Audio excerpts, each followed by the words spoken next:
Welcome. I'm Bill Wake. We're here working on a kaleidoscope program, and what we're up to is trying to map rotation to x and y coordinates. So when you rotate the kaleidoscope, we'd like it to show a different position in the image underneath. Now, the scheme we've got so far is sort of like this. So if you get a rotation from 0 to 360, we're sort of looking at it. There's the x-axis, and your location in the image is going to correspond to somewhere on the x-axis. And then for the y-axis, we're taking the sine. So, and actually this is like the sine of, well, I think it shows 4 here, but it's more like 10 or 50 or 100. We're waving this sine wave up and down, up and down, up and down. And hopefully that gives you a way of moving between sections of the picture. If we only had one sine wave, we'd have very limited, we'd have a lot of blank space. If we fill it with sine waves, we get more, although it's not clear. I don't know. I'm not quite sure it's the best way to go about things. No, we have that scheme basically in place, but I think there's a thing going on. So what happens is when the x coordinate gets high, so like that red triangle on the right, I think what happens is the image we're looking at has moved off the edge, and so a lot of it is white space, and that shows up in the kaleidoscope. And similarly, when you get an image, the base point is very high, you get white space above the picture that you're showing, and so again, the kaleidoscope looks funny. Looks very has little bits of stuff in the corners and not much going on. All right, let's run it.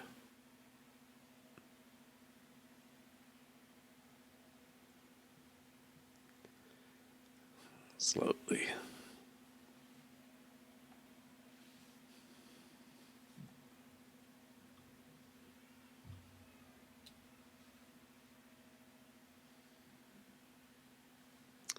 Oh, well, while that's doing that. Oops.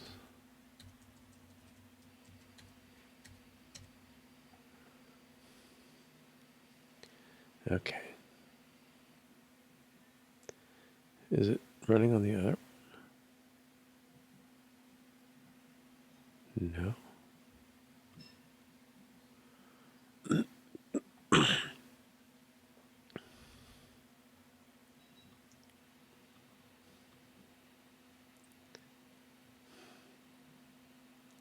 I don't know why we're not seeing anything. Oh, maybe I have to. No. There we go. Okay, so I'm going to rotate. There, I've rotated it. I'm starting to get out, and I get white space around it. And then sometimes it's on the edges. So I think, well, I think it moves too fast for one thing. But you got a lot of time where you're in white space. As it gets further out, it goes back and forth. Okay. What I think we should do is restrict ourselves so that the bottom point only goes up to halfway. So it can either cover, from halfway down, and that way it'll always be full of space. And similarly here, I'm not sure the right point, but if we did, I don't know, halfway seems like a lot.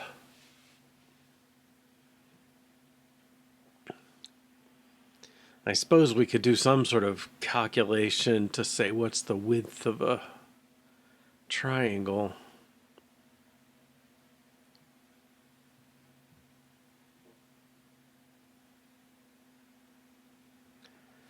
But, maybe that's related to the number of items or something.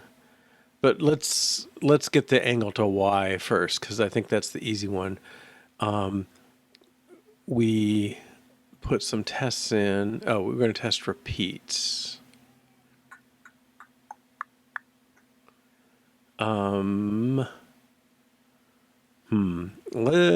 Let's back off and test this other stuff. Okay, pi maps to mid-x. All right. So what I want to happen is I want it to be only half as much. So I want the range to only be 0 to halfway. Okay, so right now it's 0 to 100. 0 is half. I think it should be 25. So I'm going to take everything in half.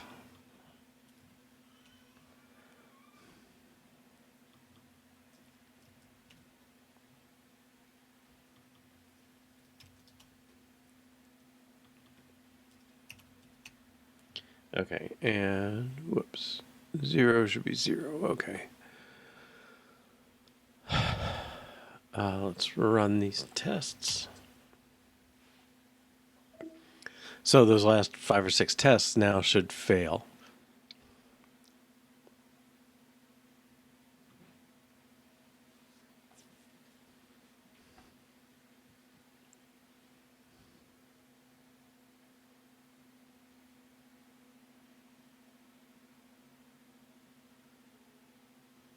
Gosh, my system seems slow today.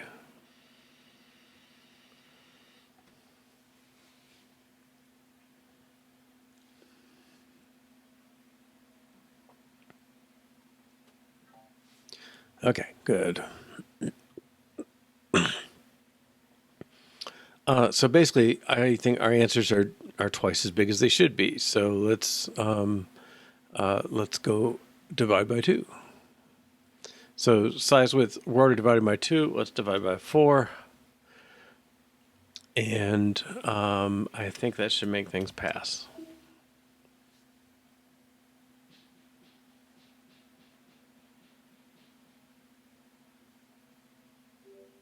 Okay.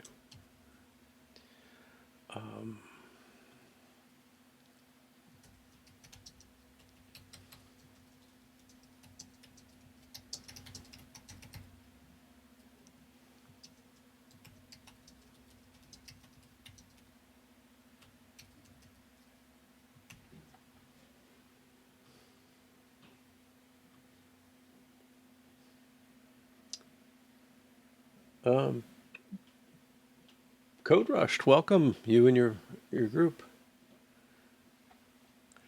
So we're working on a kaleidoscope, and so far haven't done much in terms of TDD, but lately we've been we're doing something to map. We want to get rotation to move around on your screen, basically, because we have a static image. So my scheme is I'm going to take a sine wave and just sort of repeat it across the blocks. And so you'll take an x-axis point, and then the y-axis is going to be the sine at that point. But you're fairly close over here, so if you move a little this way, you'll hit this one, and so on. I don't think it's ideal, but it's I don't know. It's making stuff a little bit interesting anyway. All right, so let me run.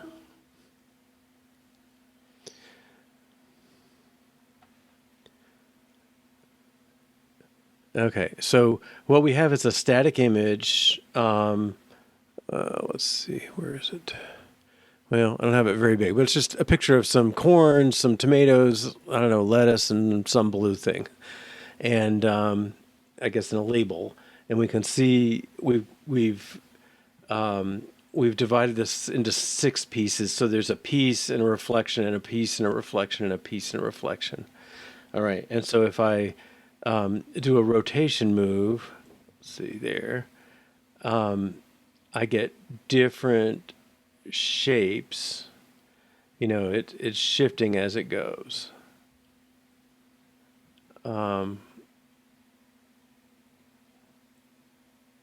I don't know. Notice it's red, red, red, red. That's that sine wave coming in. Let's see. So one thing I can do, I still have, okay, I've chosen 6. It looks more kaleidoscopic if I raise that, but it's easier with 6 to kind of see what's going on in the image as we go. All right, so it's definitely more repeats. So I don't know, 1, 2, 3, 4, 5, 6, 7, 8, 9, I guess, because it's a piece in a mirror. So let's see what we. Now I've still got white space from the x-axis. Okay, but yeah, these are. I mean, that's pretty compelling images. I'm gonna have to deal with the x-axis next, and I'm less sure there. All right. So, and I'll just walk through the implementation real quick since we've got a bunch of new people. The notion is you've got a piece of pie, and a pie is we just take the vertical and then go out. So I think probably the center of this green to the center above the blue there, that piece is one piece, and then we reflect it across that line and then repeat it around the rotations. And so pi represents one slice of pie basically on this thing. And let's see where. So we'll do preview. I don't particularly like the calculation we're doing, but basically we start in the center. We've flipped the axis because the y-axis is 0 is up here on Swift UI, which I hate. But we start in the center. We draw up to the edge corresponding to either the width or the height is kind of the minimum, so it'll make a circle. Draw an arc and close the subpath. Draw back to here, and once we have that, then we go to mirrored view, which takes basically the piece. Now the preview is not very good on this one, but it takes whatever the piece is, and then it also stacks in the same piece flipped across the x-axis. So in the example on the right, that piece from the green to the blue gets flipped, and so it's blue to green over here, and there's z-stacked, but because the way the x-axis flipping kind of pushes it on the other side of the item, so it makes one chunk. All right, and not much to that one. And then the kaleidoscope view is the one that knows the count of I don't know, you could say mirrors, but it's not really mirrors, but the count of legs or arms or whatever you want to say in this thing. So it basically takes n over 2 mirrored views, okay, and plants them around with a rotation on them. All right. And finally, outermost layer is content view. Really is just the kaleidoscope view embedded, but the tricky piece. Oh, I probably had that in mirrored view. No. Oh, here, yeah, in the collide view, you're taking the content you're given, which is in this case the original photo, and then we do a clip shape on it. So that gives us the piece of pie gets intersected with it, and that gives us one of the pieces. So yeah, it's working out. Now I don't know. Okay, so what we just did is the if I can do it in here. Yeah. So the rotation, so I'm in the simulator or emulator, so I'm holding option. It gives me 2 points, and then I can do a rotation. Okay. And as long as the sign, well, vertically, it should stay in bounds now. Okay. But if I get distance wise, I think I'm getting too close to the edge. That was this picture here. So I think what happens is, I move this piece of pie, that's the clip shape. So I slide it along over to the far edge. Well, it's you know, it's still sort of, I guess maybe this is more accurate. It's still in scope, but it's got a lot of white space showing too. And I think I've got to limit this. I don't know. I don't have a good formula for it. I'm going to be empirical, I guess, for now, and see if I can limit it by just like 3/4 or something. Size dot width. Okay. Now I think we want to do the math here. So I think, all right, if I take size dot width, it's a sum. So if I take it times one plus working angle. No, is that right? Size dot width. Okay, times, let's put parens here, and this is 1/2. Well, I think I could write that like that and be just as happy. Okay, so I'm basically factoring out size dot width across this thing plus 1/2. Okay, and that should be just pure refactoring. We'll make sure that doesn't break anything obvious at this point.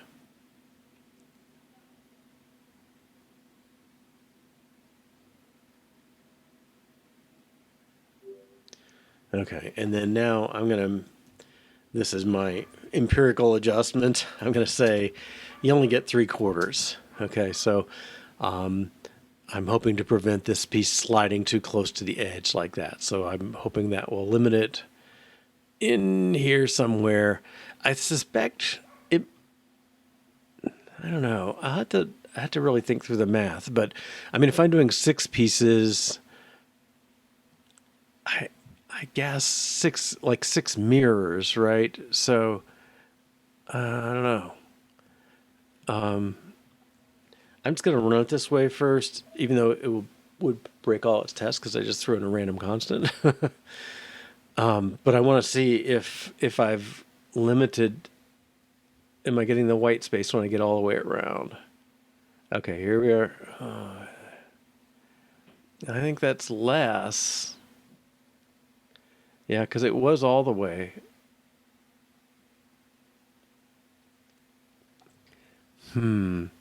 Yeah, you know, I think it may be. I probably could do it by the.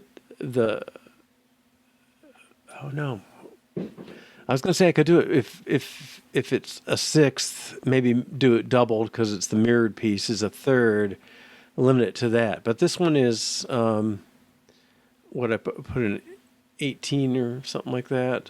So I don't think I have it. So I'm not sure.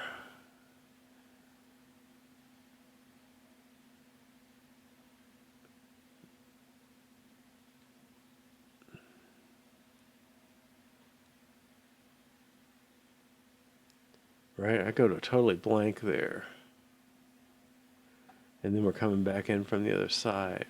Okay, so I'm gonna just print some stuff, I think.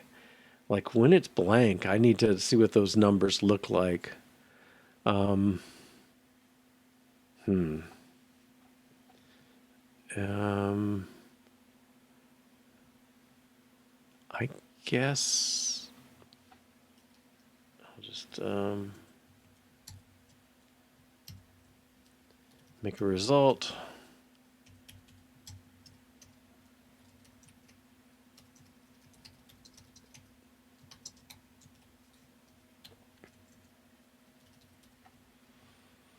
And then do something similar here. Huh. Bug in the refactoring. Okay. It was a returned expression sitting by itself, but they just left it there, so the return isn't there. Okay. This one is a result again, and I usually just call it result when I do this. Return result, and then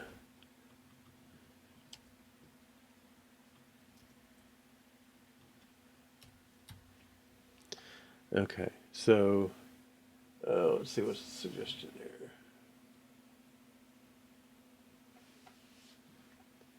Angle to x, radius is size, height.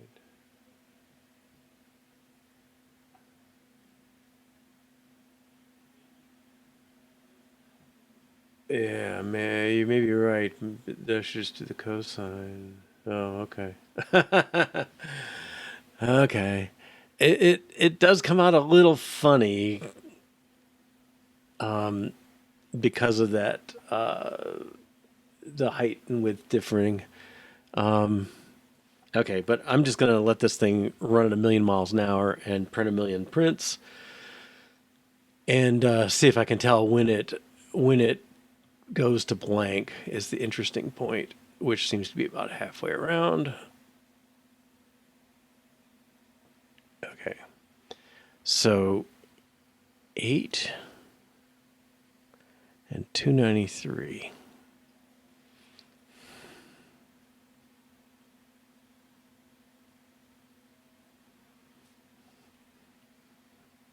X was 293, 294, 2.8, 2, and then boom, jumps up. Whoa, let's see, X.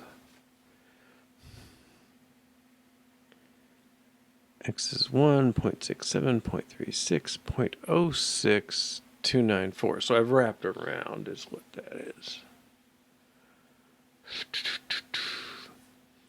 Um,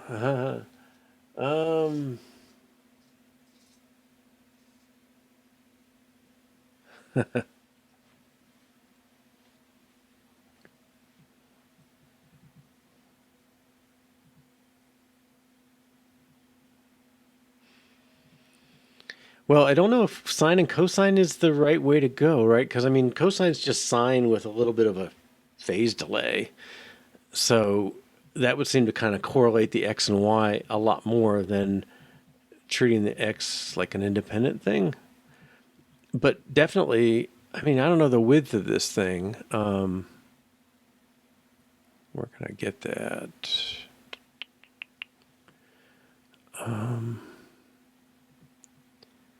Angles valued at rotation.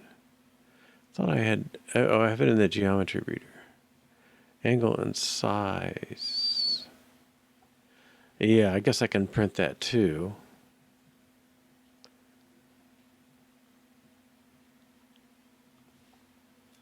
Let's print this to X. And I'm just going to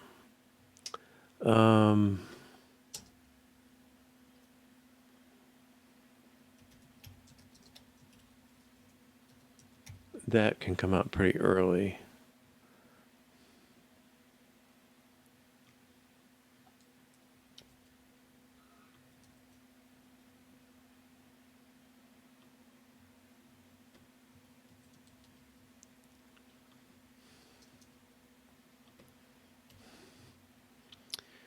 And then I don't know if I'm not sure if I'm making this easier or harder on myself doing this, but let's do it again. Okay.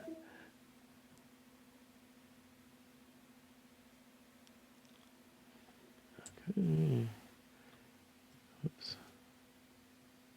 Here, rotate around to 180. Okay, so back a ways. Angle, radians. Okay, the size 393, 759. Okay, so here to X 293. So I don't know. That's my 3/4.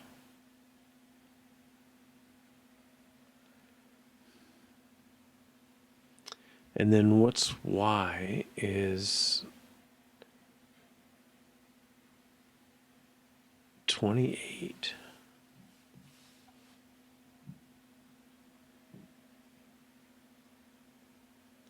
Yeah, it's interesting. like it seemed to be pretty close to one halfway rotation around. See, so I'm starting off at 180. Well, starting at 0. Over here is 180. That's right when it dies, and then it eventually comes back, coming back, and then fully there. Well before I get to the end. Oh, have I done the same thing on the other side? Right? I didn't consider this case. All right, so this is my white space coming in and then eventually going away. So maybe I've got to cut out. Maybe I just need to scale this X.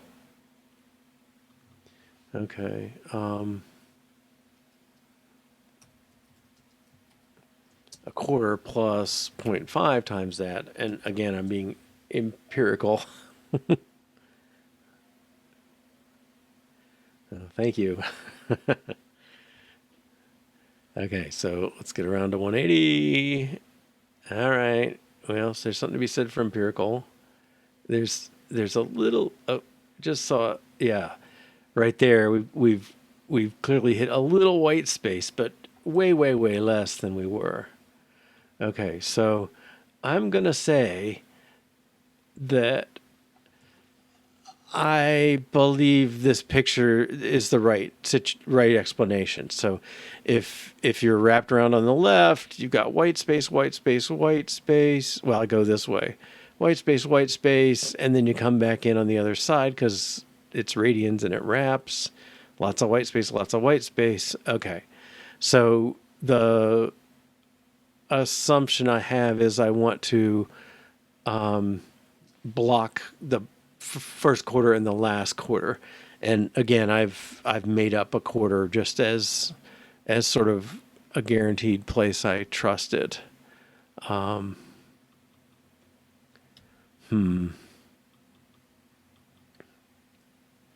happy with the Y.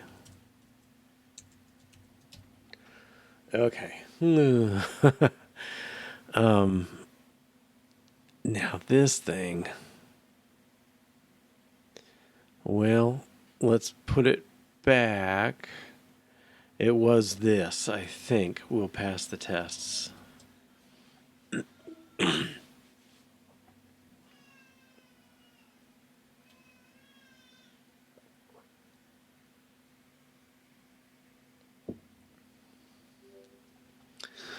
Okay, so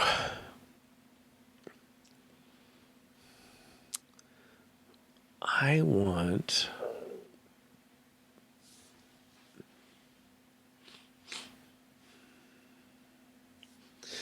so 0 maps to the midpoint. I think that's fine. But this one should map to 75. And this one should map to, well,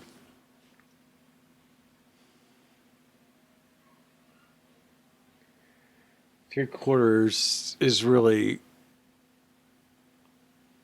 62.5, I guess.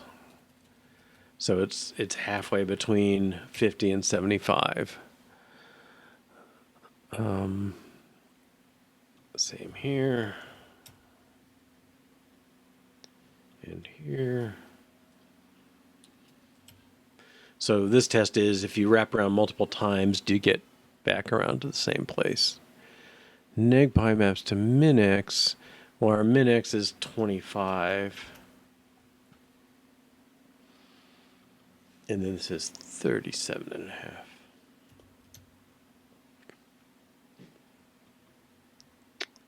Um, 37.5. And that's wrapping around to the middle. Okay. So that's going to fail all over the place.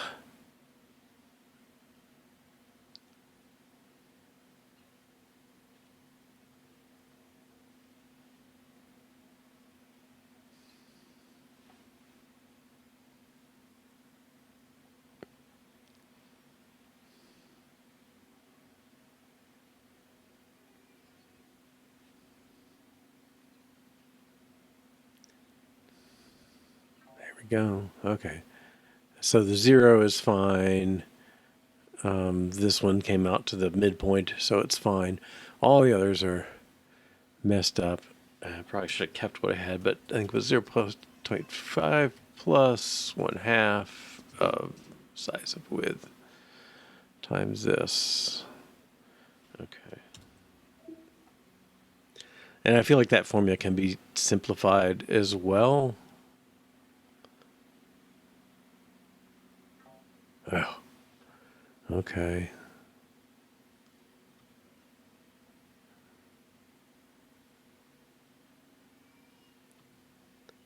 $25.25. Well, that's a number I never expected to see.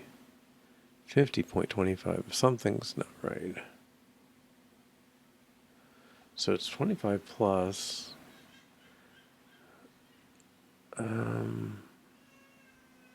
half.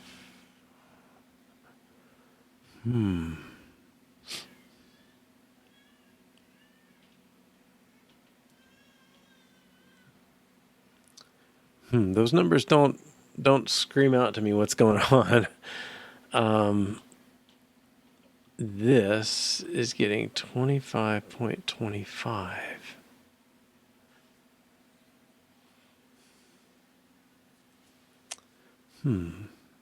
All right, so basically if our working angle is 0 rotation, if our rotation is 0, I want to be at the midpoint of the X. Okay, and so we won't worry about these because we're going to be in the range minus pi to plus pi. So working angle is still 0. All right, so 0 divided by 2 pi is 0 plus a half is a half times a half is a quarter. So I would have thought this should get 0.25. Oh, wait, a quarter of the width.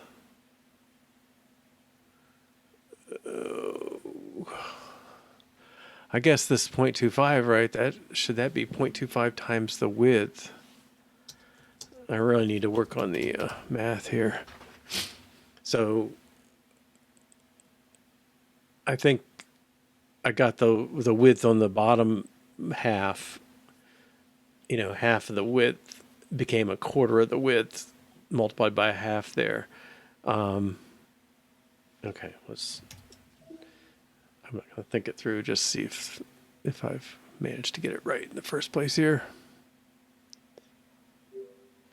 Okay, well, that's progress. Let's give it a run just because it's a little different than I had before. Okay, so got 0. Oops. Oh, got to keep the option down. Okay, there's 180. I see a little bit of bending. Oh, man.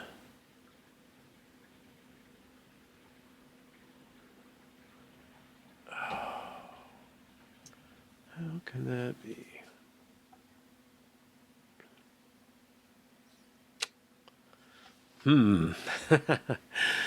All right. So a quarter of the width. So I'm the way these terms break out, I'm saying a quarter of the width is for sure. So we're basically, it's like we're always starting. I don't know. A quarter is somewhere in there. We're throwing out that first quarter. Well, actually, that's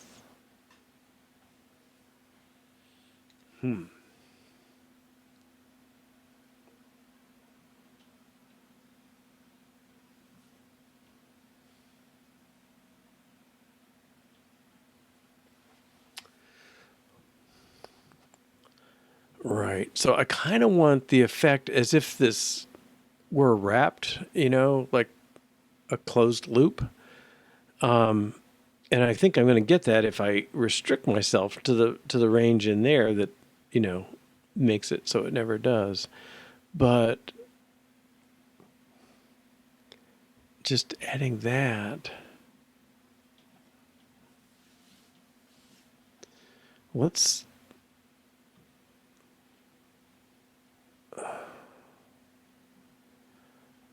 take that part out. Right, so this one's being half the width.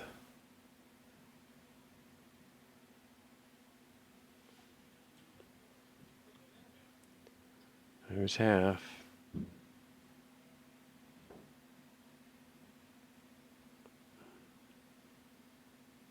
Well, that seems acceptable.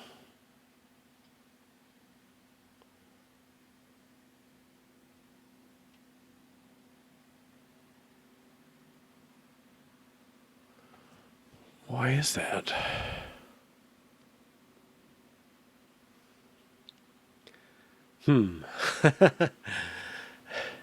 It's hard to visualize this stuff. So I'm saying take the working angle divided by 2 pi. So it's minus pi to plus pi divided by 2 pi. And then plus half. It's always, that gets it to the starting point. Okay, so 0 is the, if angle is 0, then that gets it to the starting point, which is a half. But now I'm saying start at a quarter. The width.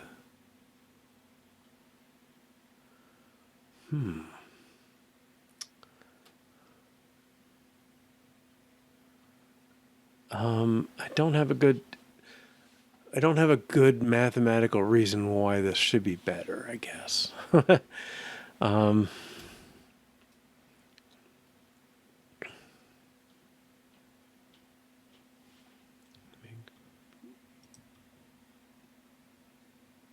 I'm kind of going slow so I can see if there's any kind of anomalies. A little bit of a bent. Okay, we're halfway around. Now this blue thing is on the very far left.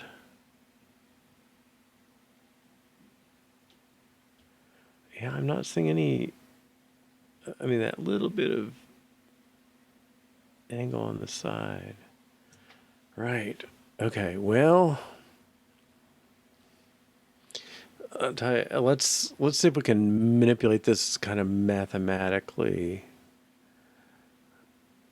So this is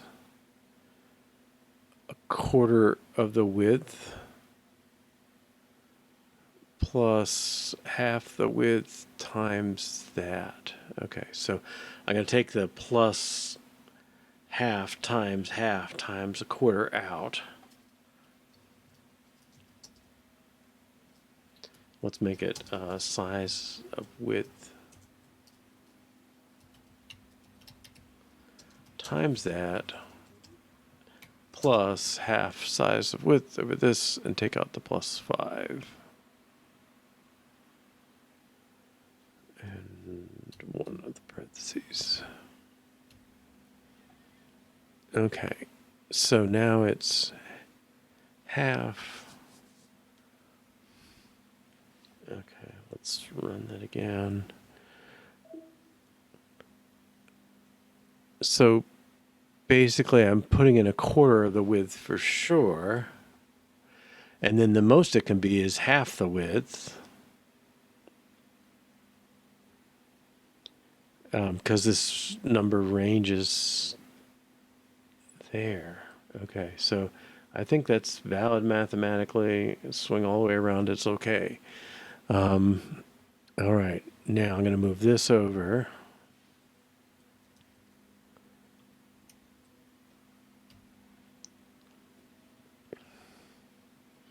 Okay, now half of working angle divided by 2 times pi. I think that's the same as 4 times pi here.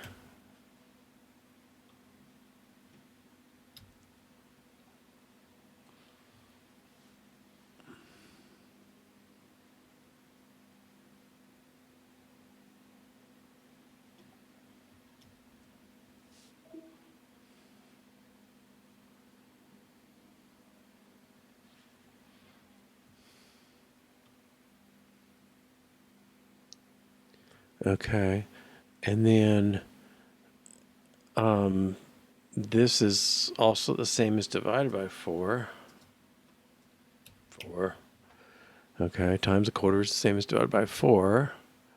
So I think I'm getting back to my 1 plus. So let's take size of width divided by 4 and take the 4 out of here.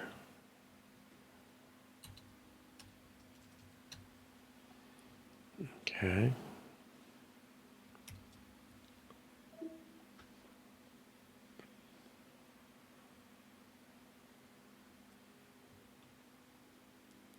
Just once around should tell us, yeah.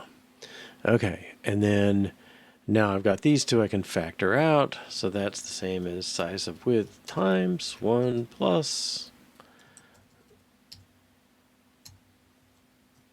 working angle divided by pi. Whoops. 1 plus working angle.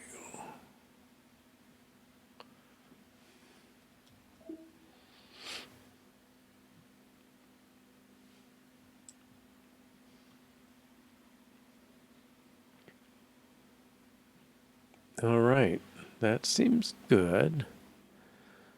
Okay, and we'll just return this. And then I think we'll run our tests and take what they're giving, but they're...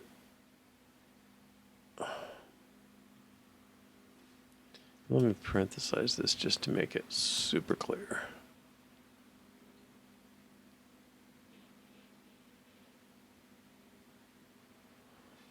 Okay.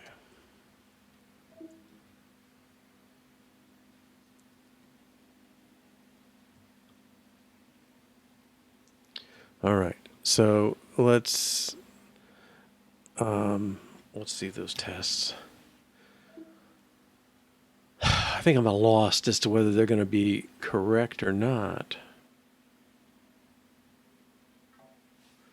Okay. Let's see if they're... Okay, 25. So this one, I think, is going to be 37 and a half. No, 50. Okay. This one's going to be off. That's 37 and a half. 37 and a half. Yeah, I think that's okay. And this should... Quarter. No, this is not...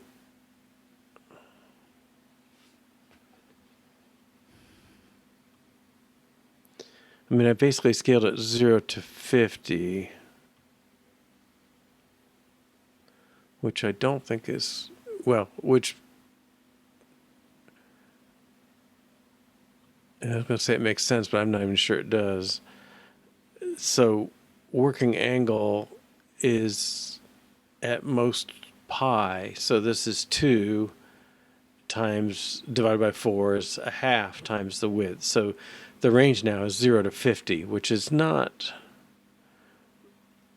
what I want.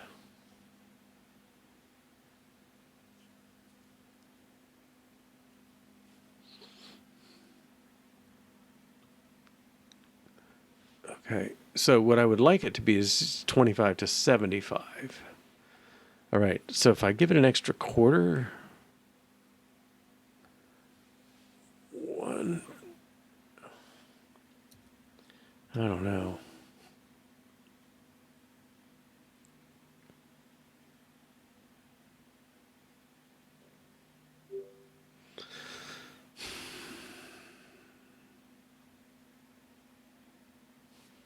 Well, let's run it because we didn't run it this way. There's halfway. We're back to that.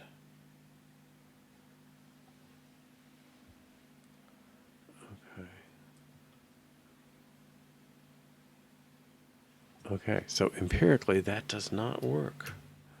Wow. So, welcome, Sun Pity. um,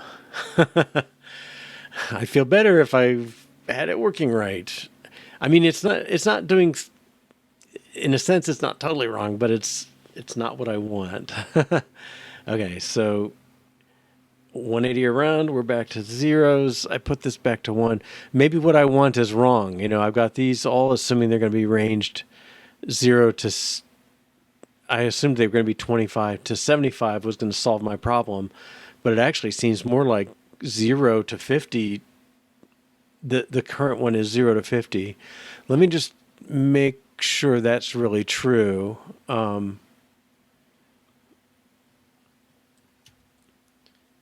Let's see. Go extract a variable. Result. Print.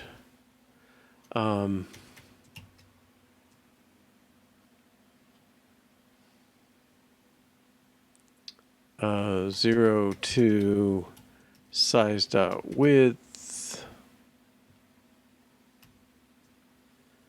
And then the actual number has result. Okay, so I want to see what it thinks the answer is, what the maximum width could be, and I think it's going to be 0 to a quarter of that. Maybe I should just put the quarter in.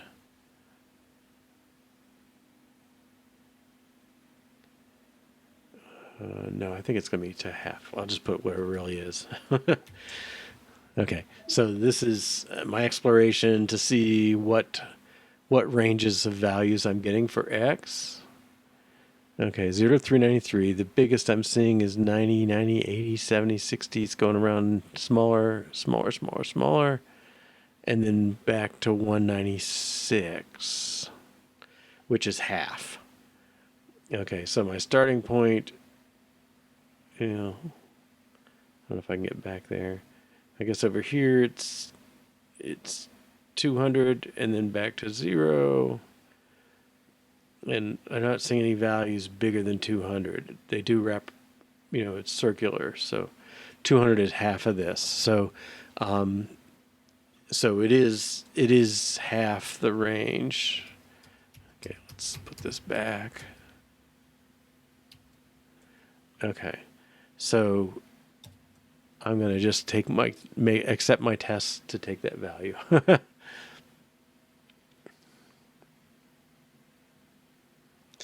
I don't think it's unjustified, but I'm not convinced that I am driving off what I know, Okay, so 25. And I think because it's going 0 to half, this is the halfway point of 0 to 1/2.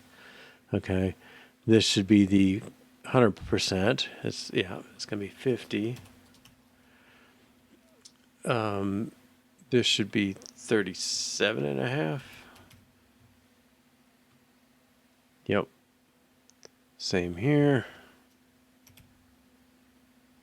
Different ways to get to that same value. And this one, 0. Yep.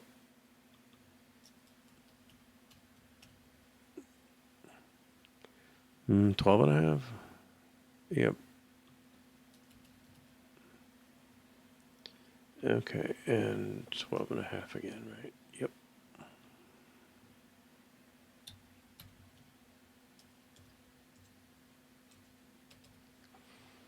Okay, and 50 should be 25. Okay.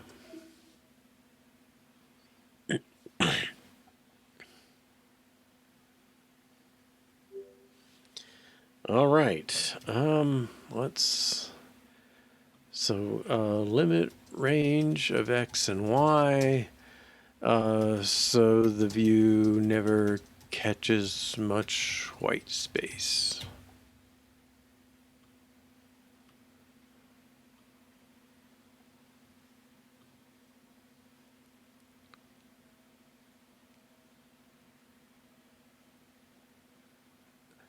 All right. And map rotation of combination of x and y. We've done that. This is episode 4.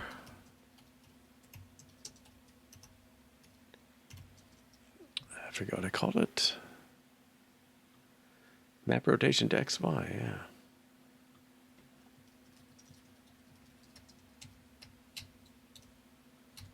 Okay, now scale, we looked at yesterday. I don't think I need to worry about that one. All right.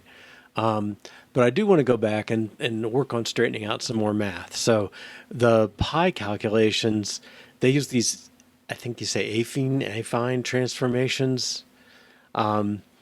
Basically, they're kind of like matrix multiplies, and you can either rotate, you can scale, or you can move or translate.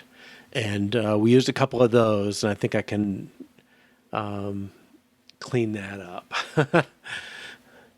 I don't know. It does work.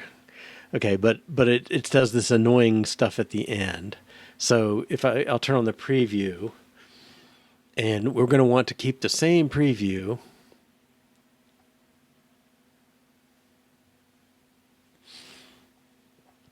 Okay, and so I think the starting point is move to this center that's here. Then we draw a line vertically to basically this is the minimum width or height. I don't know, maybe min, I don't know. Will I know what that means? Maybe not. Min of width and height. I don't know. Min dimension was actually a better name, wasn't it? Okay. All right. So, min of width and height. Okay. So basically, I'm imagining this generating the circle, and we're going to go up to 2, up to a half. Okay, but now I'm going to change it. All right, so this, I think, should be minus, because I'm going to use the real 0 y is up on the top left corner where the push pin is. Okay, and so I'm going to subtract this from the center. I'm going to take this stuff off.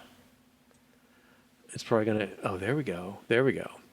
All right. So I used to flip it negated, which pushes it above the picture, and then I translated it to come back down. Now I'm going to try and do this without doing that. All right. So my arc starts, the center is the center. The radius is half of this. That's fine. The start angle is, I want to say this is,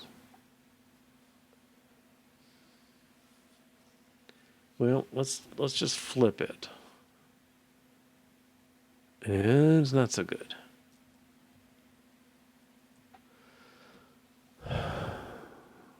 Well, is this 180?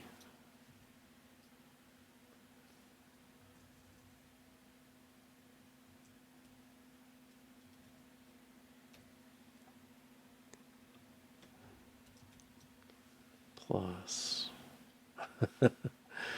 clockwise. I try to kind of turn my body to match my coordinates here. My goodness. Well, I'm gonna put it all back because it's just not gelling yet. Okay. So right now we say we're drawing from 90 degrees. So this is drawing this arc, right? I don't know. I'm getting an extra line, I think. I move to the center. I draw this line up to the top of where my circle should be. And I think that's correct. So half that height gets me the distance of the radius,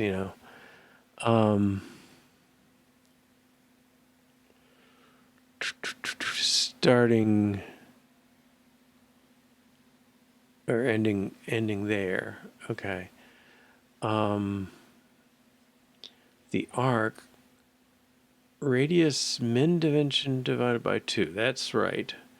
That's this radius It'd be nice if I could get different colors on these things. All right, start angle 90 degrees. Clockwise true. So I don't know, it's like it's starting here and going back this way. End angle is 90 minus something, so it should go backwards.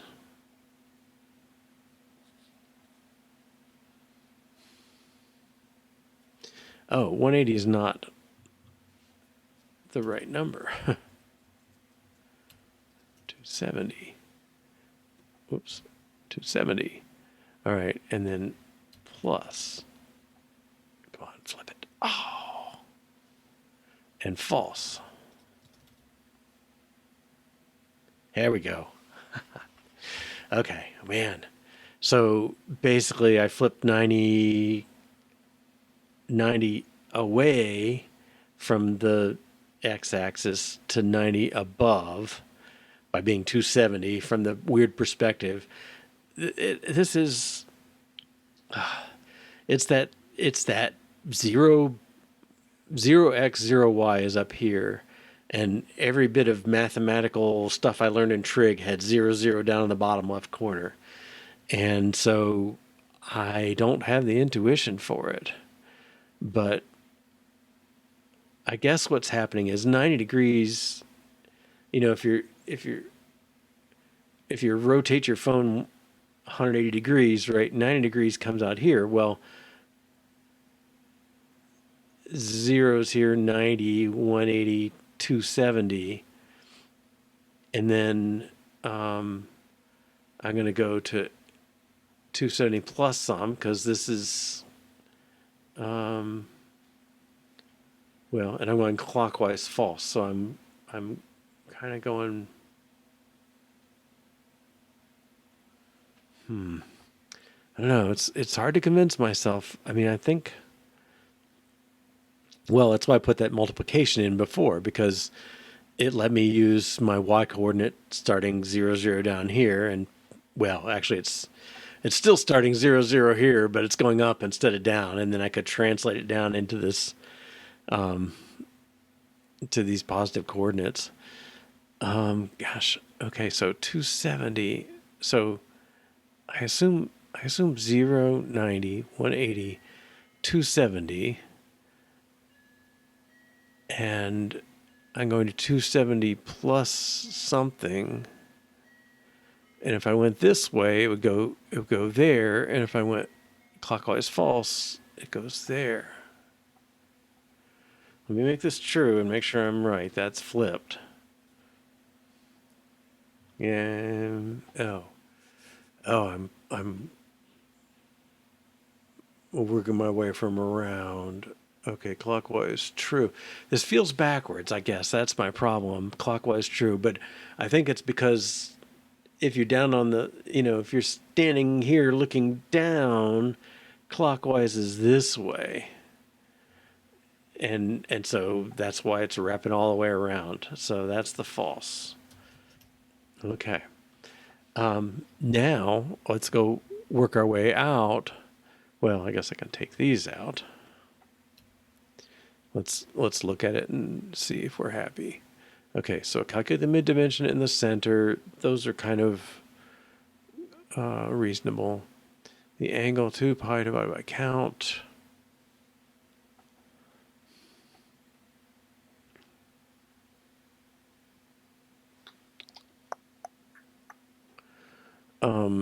Actually count. I'm gonna pass that in as an int. No, I'm not. I'm going to wait. I would like to make that an int and then cast it here because it's the only reference to it. Because you really are talking the number of sides of your thing, the number of segments. Okay, so I think this one looks good. Let's go to mirror view. The view doesn't reveal anything there, so that doesn't help. But then collide view should be okay. That still looks the same. And then let's go to content view. Okay, and that still looks good. And still works at some level. Now, I'm not convinced we're seeing all the image we want to see, but it gives us something. Okay, so I'm happy with that then.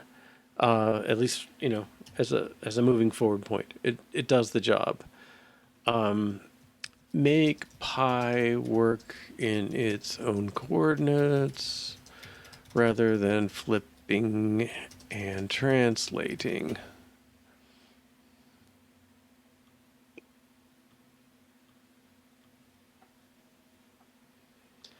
Okay. And now I feel confident that I can go back in and manipulate this. So I didn't want to check both things at once. I'll make this an int, make this a CG float.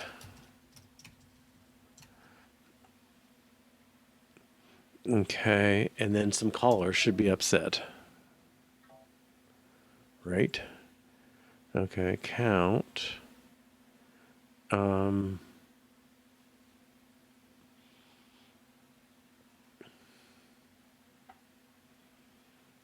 Well, I can count. Okay.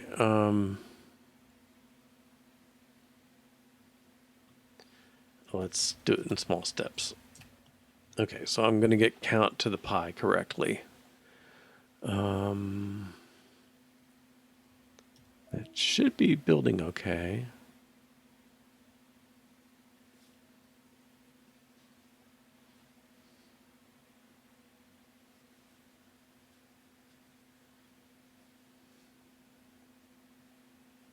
All right.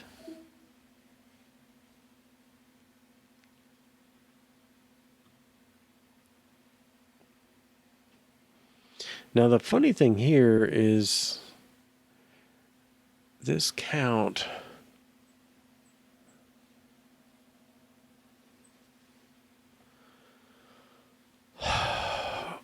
I've got a problem in that the count, there's this ambiguity. There are times where the count is saying how many mirrored sections are there in the kaleidoscope? Excuse me. And then there are times where it's really how many times do you have the segment plus its mirror image? And this is, so if you give 6 here, that's going to be 3 original images and 3 mirrored images, which probably is okay. All right. So make pi take int count of number of total number of segments, whether original or flipped or reversed. Okay, so I think we're doing that.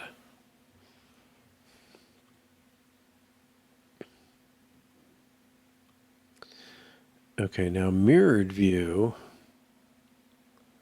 that just puts 2 in there. Okay, and collide view. All right, so I mean, here I'm multiplying count by 2, here I'm dividing it by 2, like, what?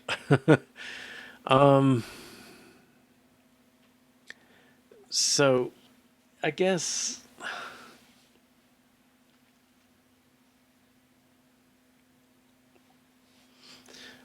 angle here is the mirrored view plus the regular view. I mean, mirrored view gives you the flipped and the regular piece. So their count times 1, but each one of these is times 2. Okay. And angle, let's see, his type is float, CG float. Okay. So if this one,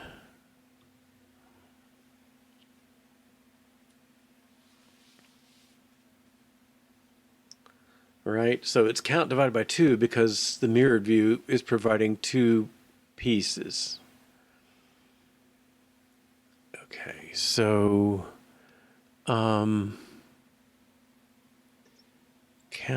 360 times count times 2. I don't know what that's. I guess the slash and star have equal precedence, right? So it's 360 divided by 6 is 60 times 2 is 120 is the angle they're going to take. Okay. Now here, it's, well, I guess what I'm thinking is, like, maybe you should give,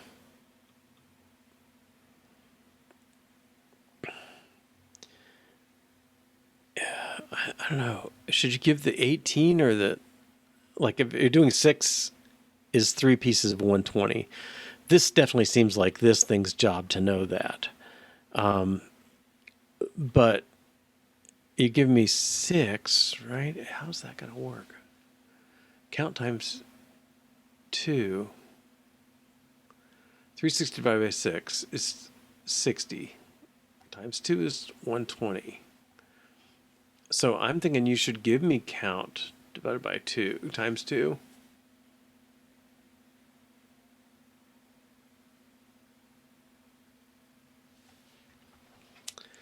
And I also want these to become integers. 360 divided by count. Okay. Count times 2. Right. So I guess I'm kind of saying, all right, I want to make this int. Whatever it is, you should be telling me a number of sides, and that's an int. Okay. And these count with int count. Well, I want this to be int too. Okay, so that part should be fine, but now the usages need a cast. Okay, and let's make this CG float of count times 2. And this is CG float of count divided by 2. All right. And who's messed up? All right, good. All right, so now the callers that are passing floats need to pass me an int. The build should show that.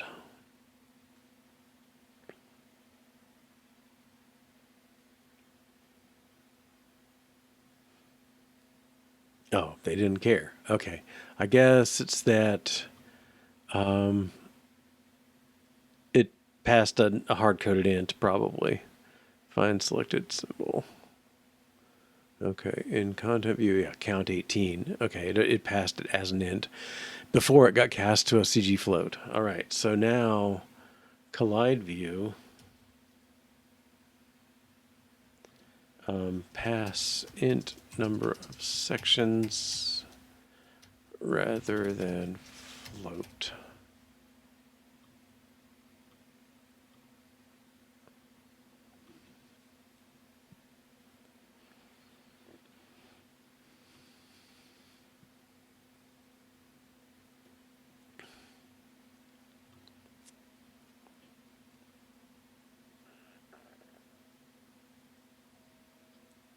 All right, now is where I'm confused. If this is, okay, let's go back to 6.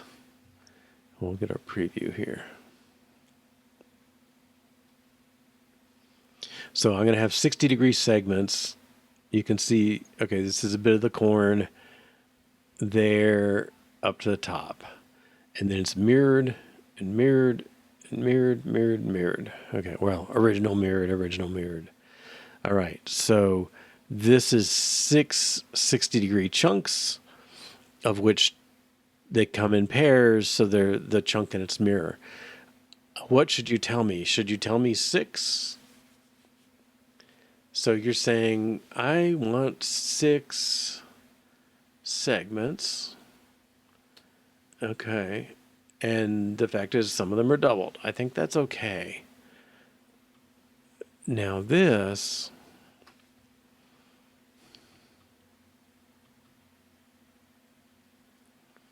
this has to divide them out.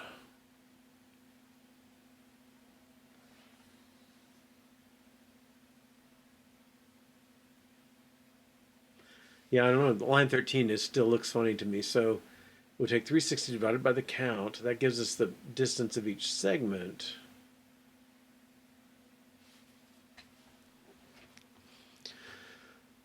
Okay, and then because we're rotating two segments as a pair, I'm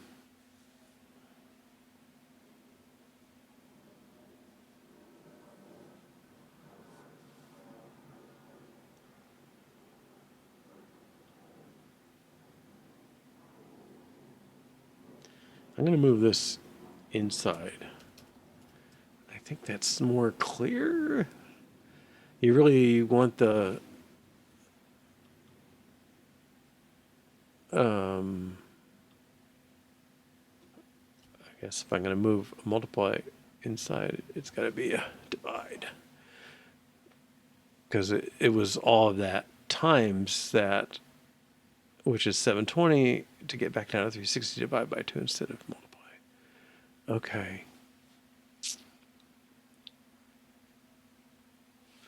And then this one, count, well, I think I can do count divided by 2 here.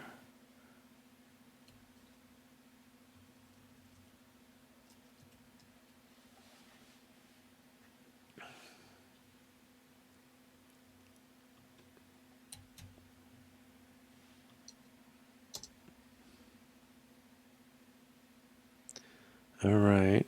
And now CG float of count divided by 2 turned it into an int. That was already an int.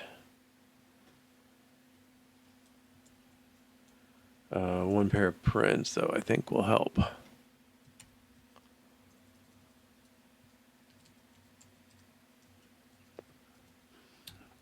Okay.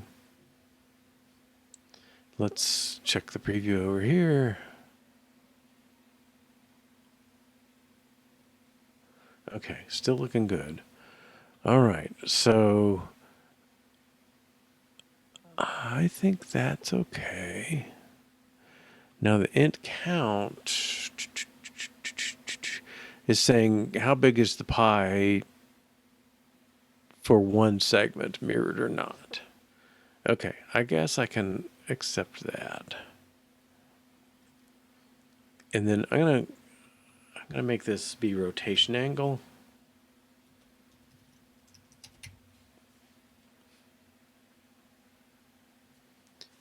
I don't know if I should say it's. I don't have a good term for the mirrored piece plus the regular piece. I mean, I call it mirrored view.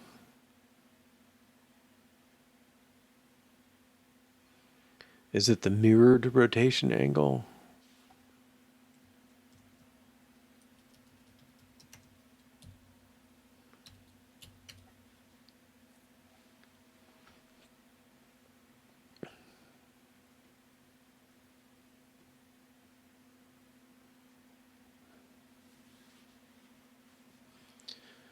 Okay.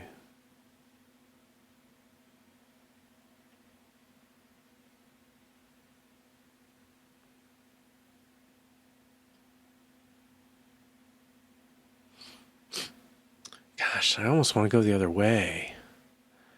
All right. Let's make sure tests are still good. I think maybe I should be passing in count divided by 2, and you're telling me how many mirrored pieces do you have.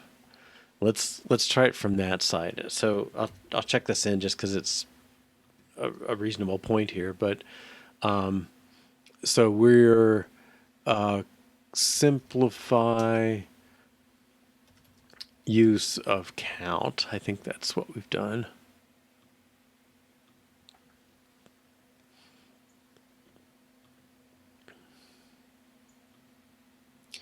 Okay, and so I'm saying I want to pass in count divided by 2 in the first place.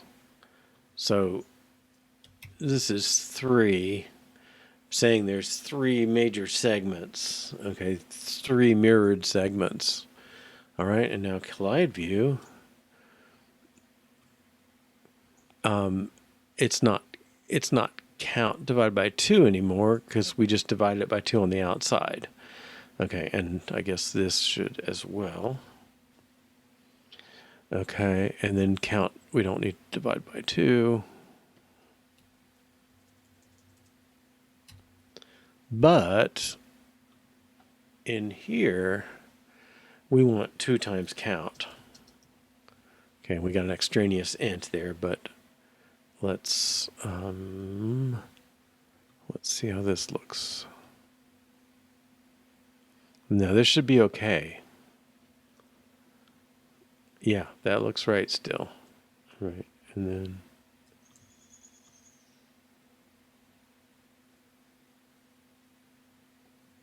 okay. Good. All right, now this, it's 2 times count is already an int, so there's no point in doing that. So when you do the pie shape, you're saying how much for the piece and the pie. I'm sorry, the pie should cover, well, maybe it should only do count. If I gave it the count of 3, I don't know. It's hard to tell who should own that decision. Because, okay, so collide view knows it's mirrored. And he's saying you really are taking 2 segments, one for the mirror, one for the regular.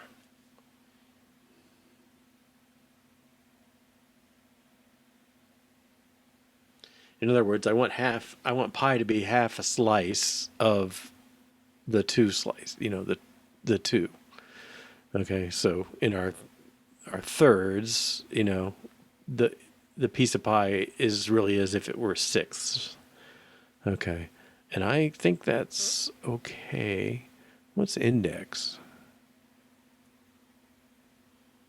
Oh, this is index, is an int. Okay, right. Okay, and then I don't think that affects mirrored view or pi.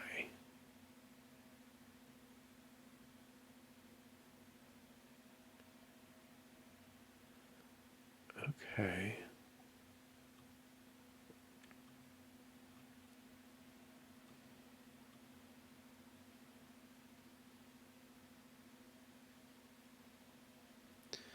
And that.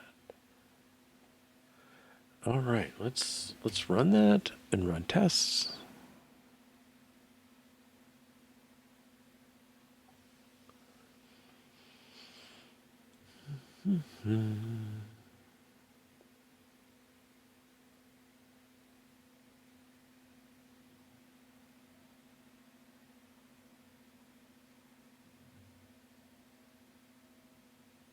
Okay. Yeah, very trippy, as you say. Good. All right, let's check that in. Okay, so yeah, I changed the way we count that. The divided by 2's come out. A 2 times goes in. And that's all consistent. Make top level pass in number of mirrored segments. Adjust on the way down, so pi is only half of the mirrored segment. Right.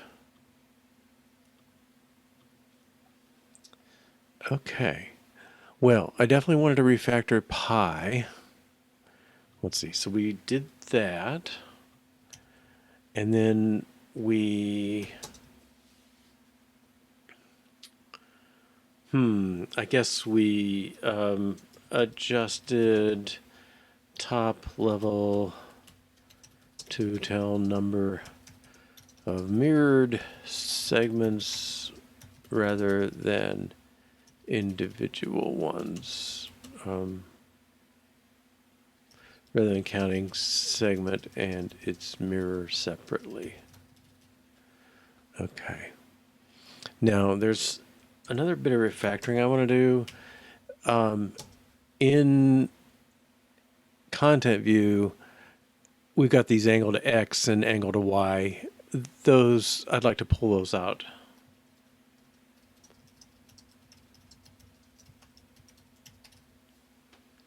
Okay.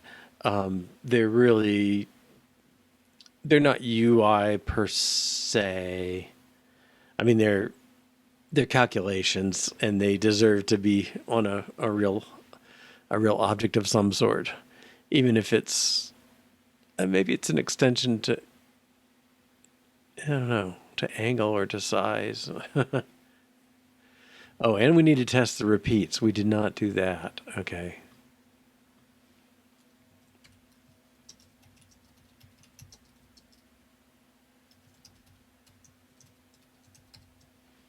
Okay. So pulled those out, and then that last missing test, I think I started it. Yeah. We should fill that in. And that was the one about we've got the sine curve going up and down 10 times or 100 times or whatever. 64 right now. Okay. I think viewer might look better, so we'll see. That'll give us a chance to play with that. Okay, this is a good place for a break, so we'll take 3 or 4 minutes. We'll come back to those refactorings, and then I think we're going to try and move on. I have a problem that my iPhone is too old to get the new updates, so I can't really run on this phone. My wife has one that could, but I didn't think to arrange to borrow hers. So I don't think I'm going to try doing the rotate phone stuff, because I think that there's no. I think the simulator can rotate by quarters, but I don't think it can rotate by arbitrary amounts. Yeah, we just have left or right, which might be enough to do it, but I don't know. We'll see. I'm not quite sure. If I don't do that, I'll do something to select a photo so we can choose the photo that's getting manipulated. And then the next one is I'd like to make it so it's on the camera, and if you pan around the room, you get the fancy kaleidoscope stuff. And then finally, I haven't decided if I'm really up for this or not, but there is 3D shapes, I think SceneKit 3D or something like that, that lets us create little individual objects, and we can throw them in a gravity. So when you rotate your phone, they roll around in the gravity. And I guess paint them translucent colors or something, so you get that effect of looking through a kaleidoscope. That could be interesting, but it's a little far away. So we'll see how these go. Maybe move rotate phone to another day, and then try and at least get select photo going the rest of today. All right, so 3-4 minutes, and be back shortly. All right, welcome back. Okay, so let's do a little refactoring. And where will these live? So I could treat them as extensions to angle.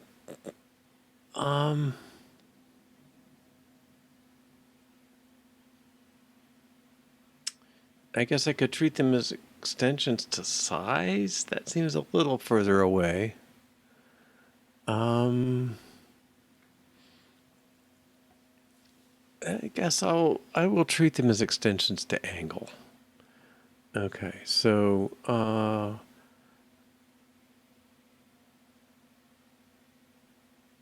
let's create a file for that.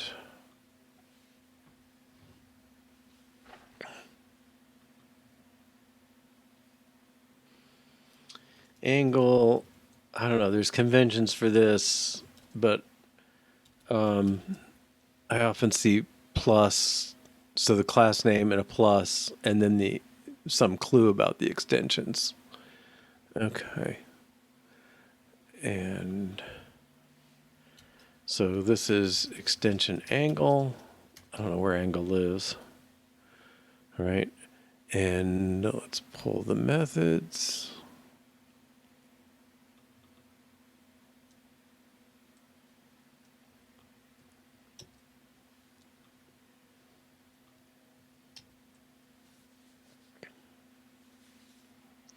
Cannot find angle. Okay. It's in Switch UI.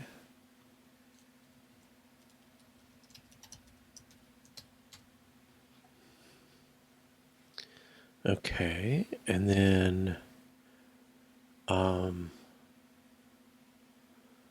yeah, that should get us going. Okay. So in here, let's do angle dot, and we'll get the argument straightened out. I'm just trying to get it moved first.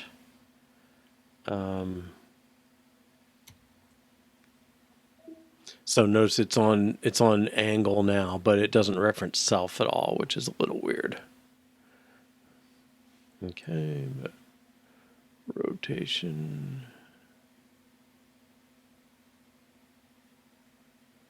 Okay. And let's get the tests. Let's rename this angle plus 2xy tests. Okay. And I'm splitting them on purpose.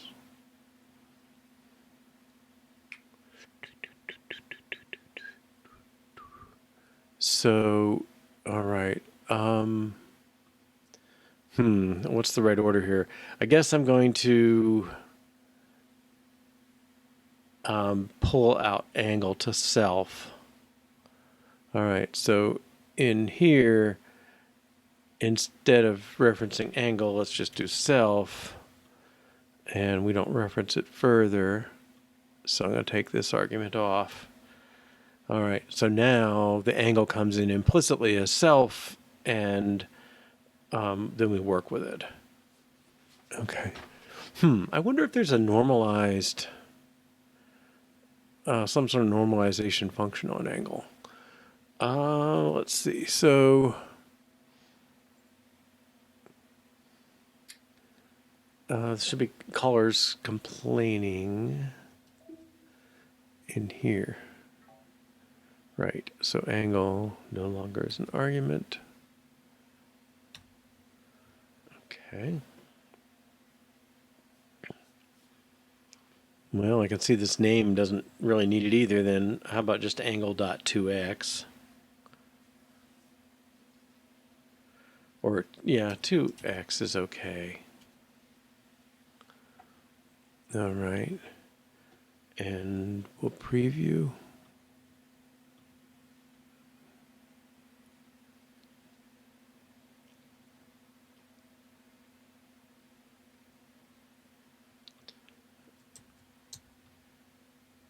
All right. And then we'll do the same thing. Well, let's check it in. Make angle.2x using self as angle.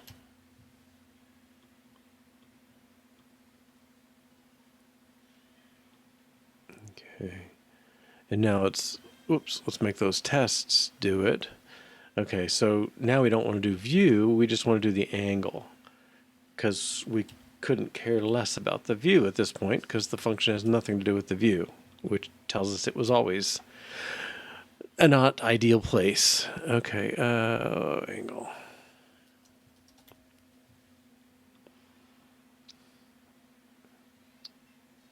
This just was 2x. Okay, this is angle.radians pi.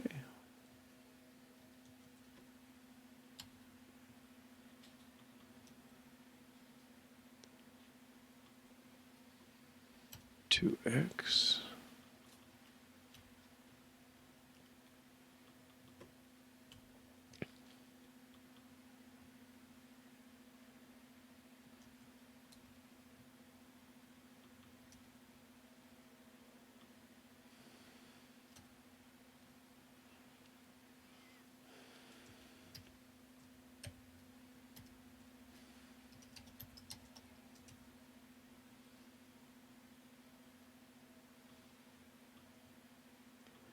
Just take that change.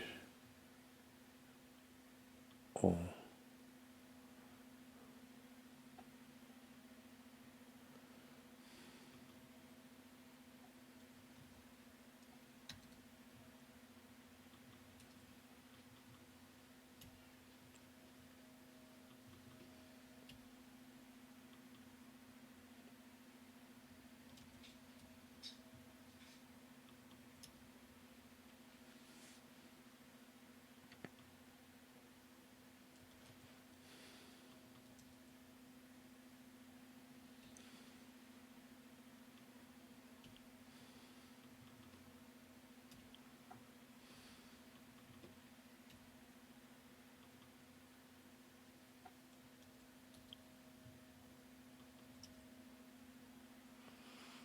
Yeah, this was probably predictably going to be needed.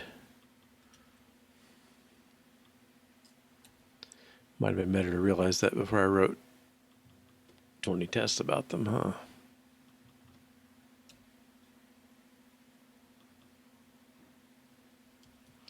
I mean, even just writing content view equals whatever was kind of a sign, because it's not normal to try and test those like this. Okay, but that should be good.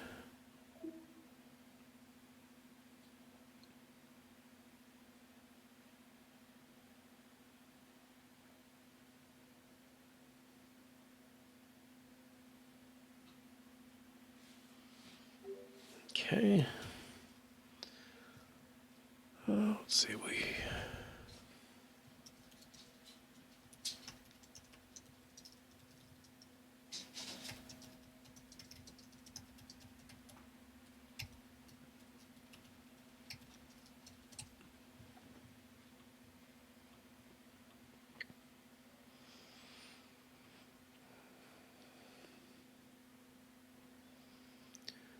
okay, now we don't need this anymore.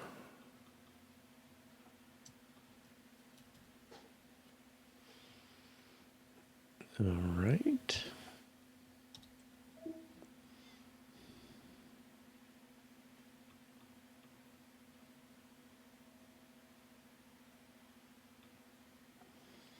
Okay, the usages are basically all tests. So let's do the same kind of change. So AngleToXY, we're going to rename this to Y, and we're going to take out angle and just use self. Okay. Now, this doesn't affect tests. It only affects the caller here. Okay. Well, I probably should have not bothered running the test then.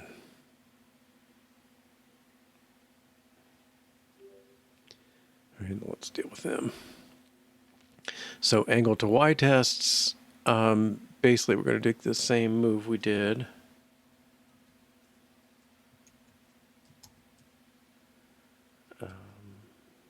And this is angle.0.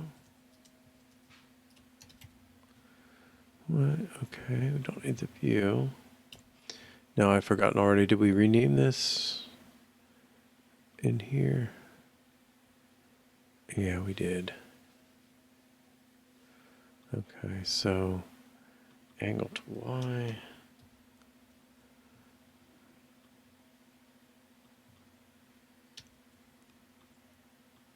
Becomes to Y. Replace all. Okay. Okay, angle 0, that's fine. Angle 0 again.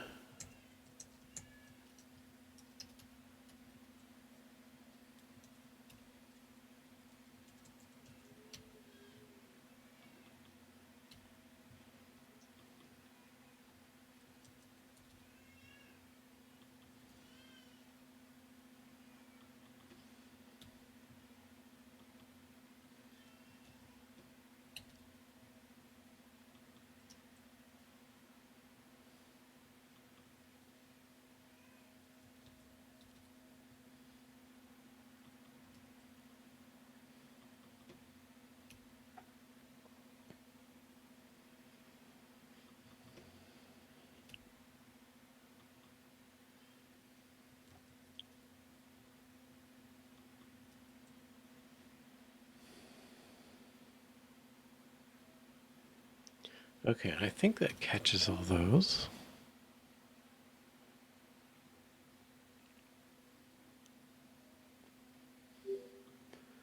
And then content view doesn't need this anymore. He's calling AngleToXY. All right. And run tests.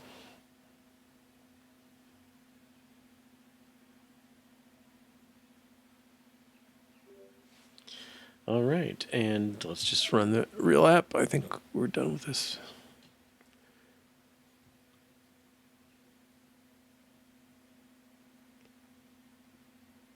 Okay. Yeah, that gives us that. All right. Let's check that in.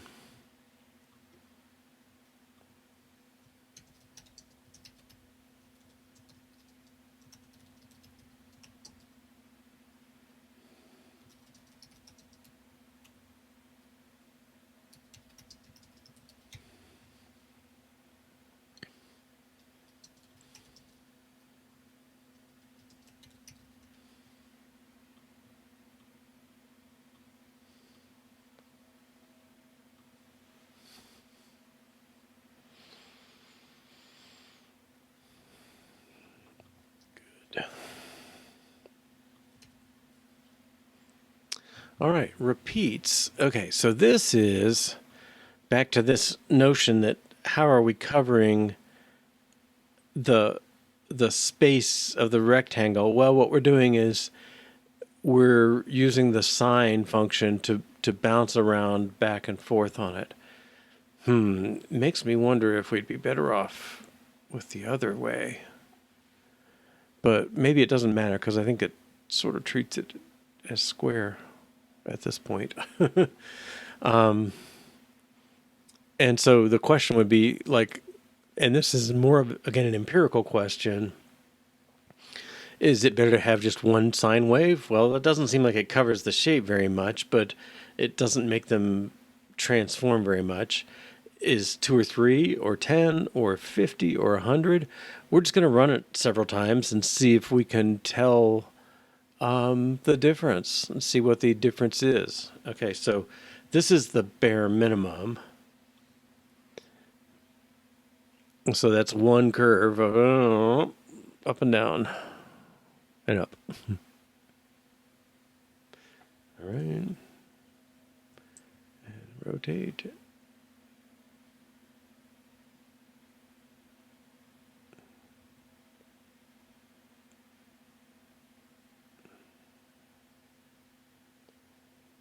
Okay. Notice this is more deterministic than a typical kaleidoscope. Because if I put it back to 0, we're kind of where we started. Okay, that's 1.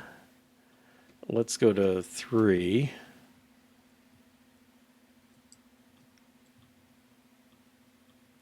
Oh.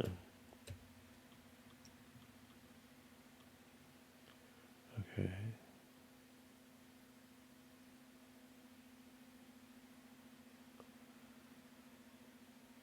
Well, we definitely get a sense of bouncing in and out. Let's go 30.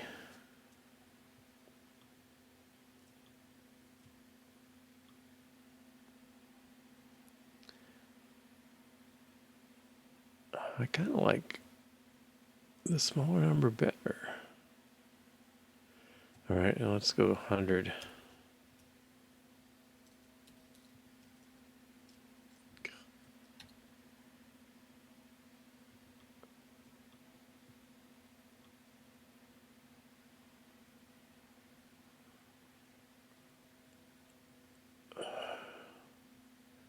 Well, I'm finding it, I'm not seeing that tomatoes so much. There it finally comes.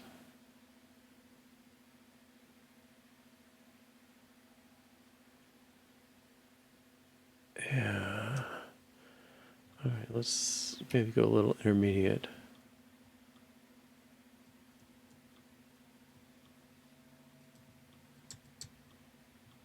Come on. Xcode's not going so nice here. Well, lost its little head.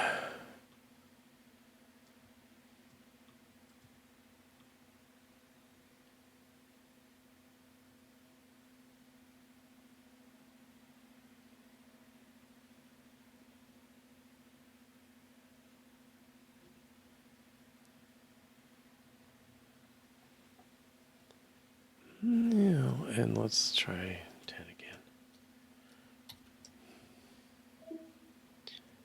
Oh, I did a run. Okay. Oh, started out pretty quick.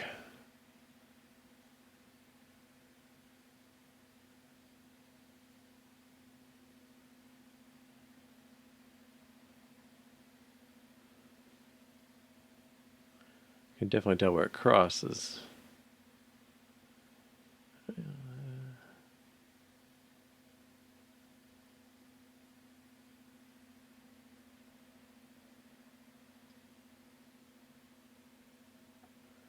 Okay, I think that's all right.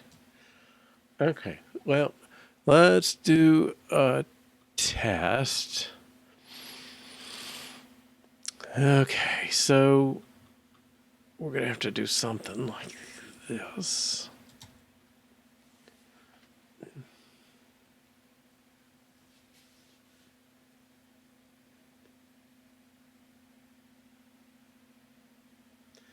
All right, so the angle I want to do,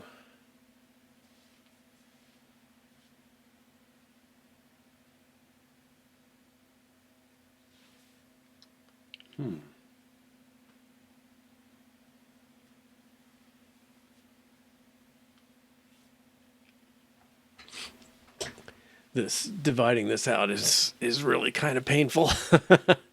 I don't know if I can. Yeah, let's try it in degrees. Let's take 60 now. Let's take 18. Since we're going to do 10 and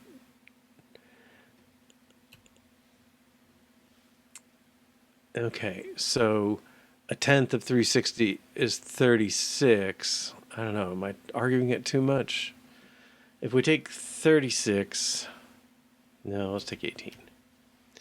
All right. Okay. I think what I can say is if I do y1 is 18 and I do 18 plus 360 divided by repeats, and I let that be 10.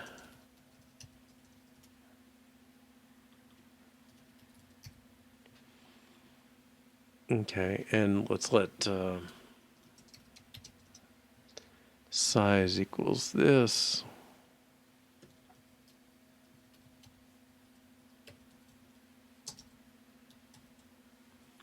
Okay, so I set up those two things. Make a y2. It's 18 plus 360 divided by repeats, so 54 should have the same value. Okay. Now there's calculation in there.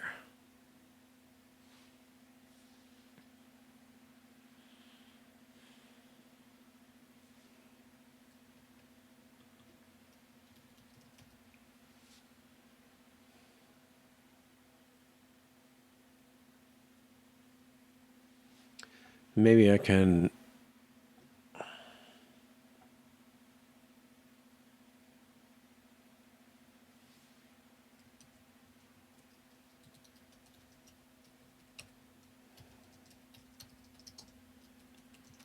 Tenth of circle equals 360 divided by 10. I don't know. It's hard to know what, I want to communicate this thing. I want these to be clear where they're coming from.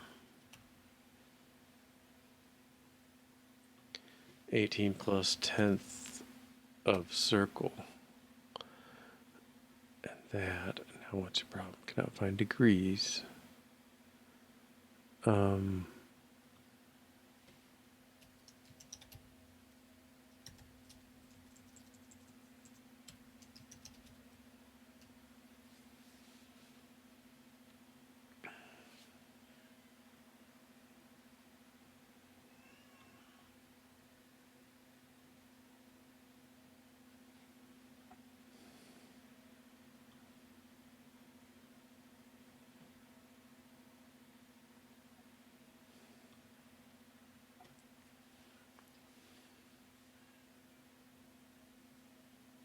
I don't know. Let's let position one, angle 1 equals angle dot degrees 18.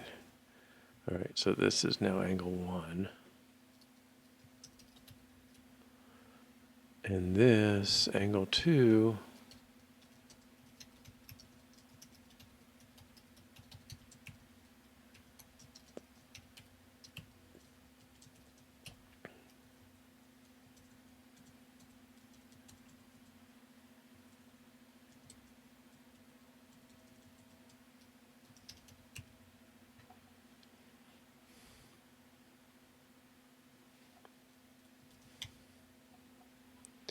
Okay, I can almost make this out.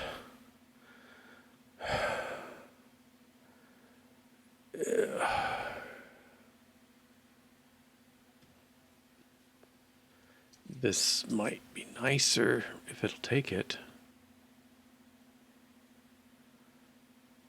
Okay. Is this passing? We expect it to, because of the work we've already done. But I kind of want to verify that I understand it the right way. Yay. Okay. And the reason it works is because we've said the number of repeats is 10, so every 10th of the circle should be the same value. And this 360 divided by 10, I think, communicates that. And we're just taking the next one in. All right. And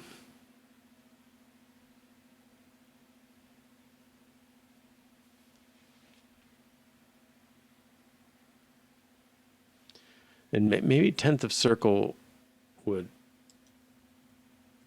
communicate. I don't know. Oh, but then I got to cast it.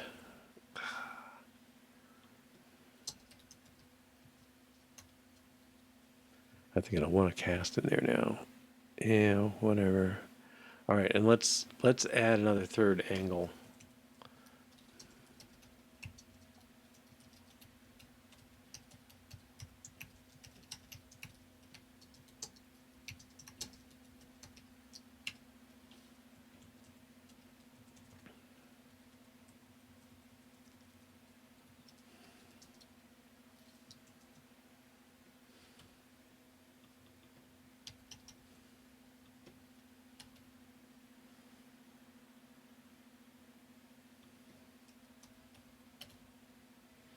Okay, angle 3 of each one.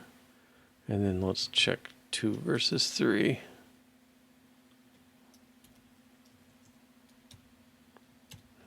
Okay.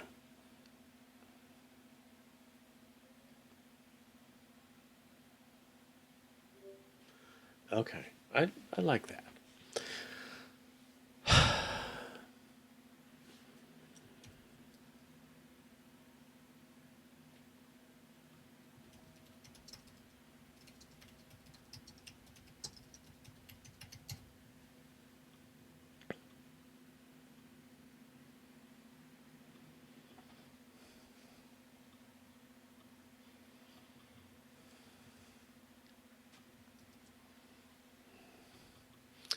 So I'm going to work, I think maybe we'll work a little on this, selecting the photo. I'm kind of envisioning, well, I'm not totally sure how I want to do things first. That's my first admission. But I'm envisioning a little tab row on the bottom. One's a picture, one's a camera, one's some little sceney looking kind of thing, and choosing which kind of source you want to use for your program, for the kaleidoscope to look at. So let's put some tabs on there. I don't even know if I need tabs. Maybe it's just buttons. Okay. And we got collide view. I think that will implicitly stack it, right? Okay, let's just put an H stack.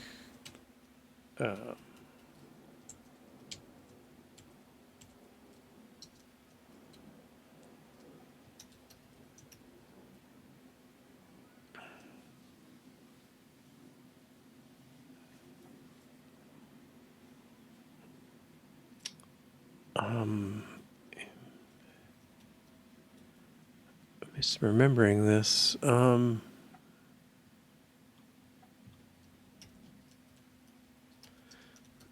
thought I had a choice of putting the image in there.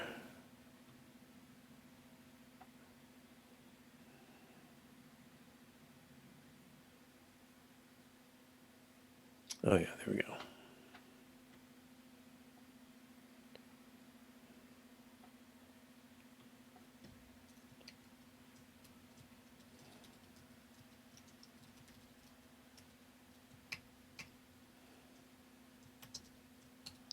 And the action is just going to be print photos for the moment. All right, I've got beta symbols here.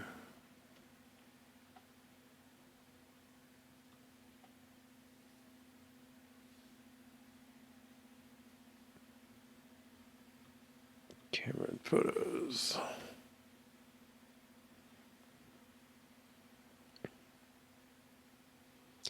Now I should find, yeah, this is the kind of thing I want to, okay, photo.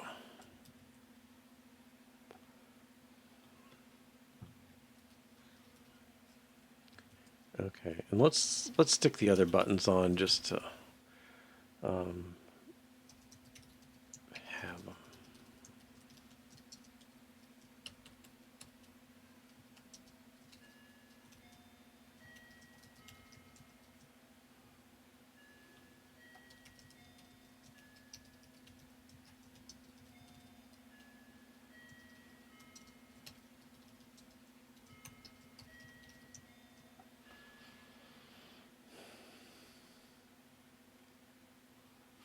Well, I'm pretty sure the camera is going to be called camera. Yeah. And then,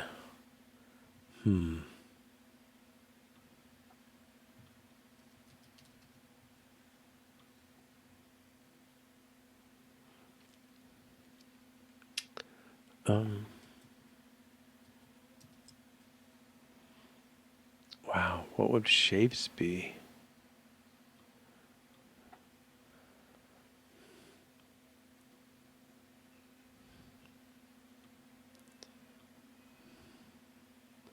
I guess I want anything that looks like a little blob of stuff thrown together. Or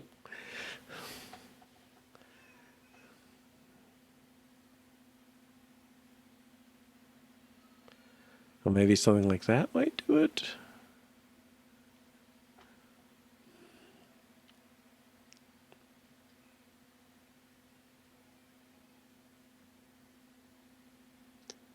Not balloons.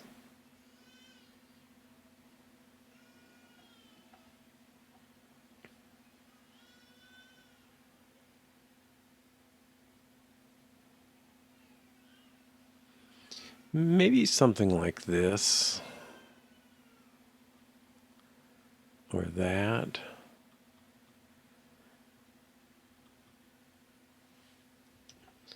we'll take this for the moment.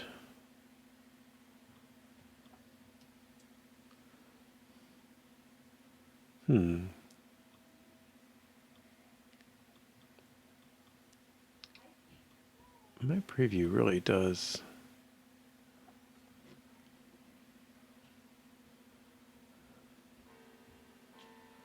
Well, let's give it a run. And while it does that, I'll think about some better shapes. I don't know, multicolor.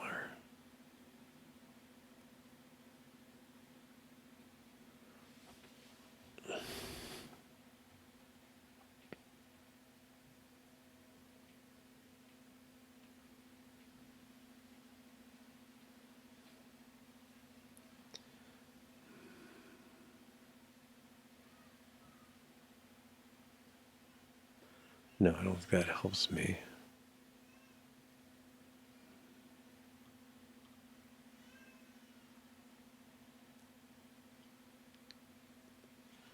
I mean, a circle with 2 or 3 objects in it would be interesting, but I don't think I'm going to find that.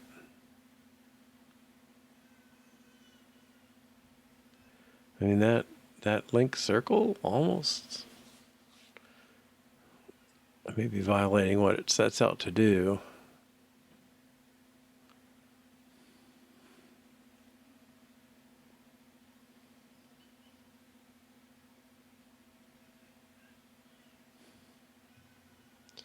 Boy, there's a lot of these.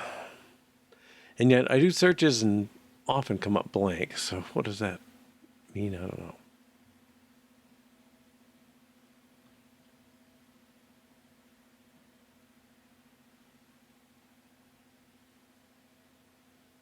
Now that's almost interesting.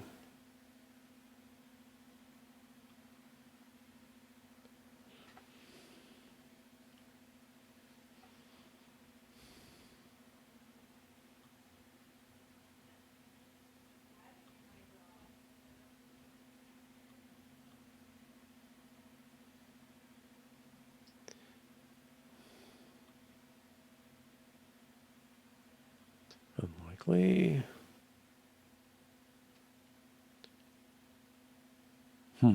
That almost works.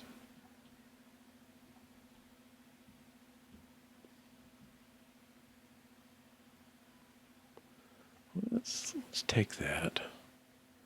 Light.recess.3 or something. Oh, yeah.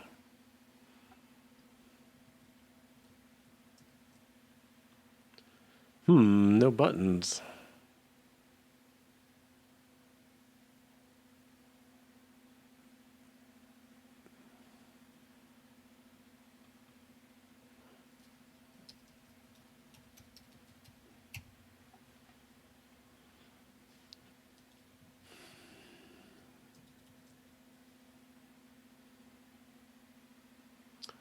Okay, where are my buttons? Oh, they're at the top. Well, that's weird. I guess I want icons on them, right? Okay.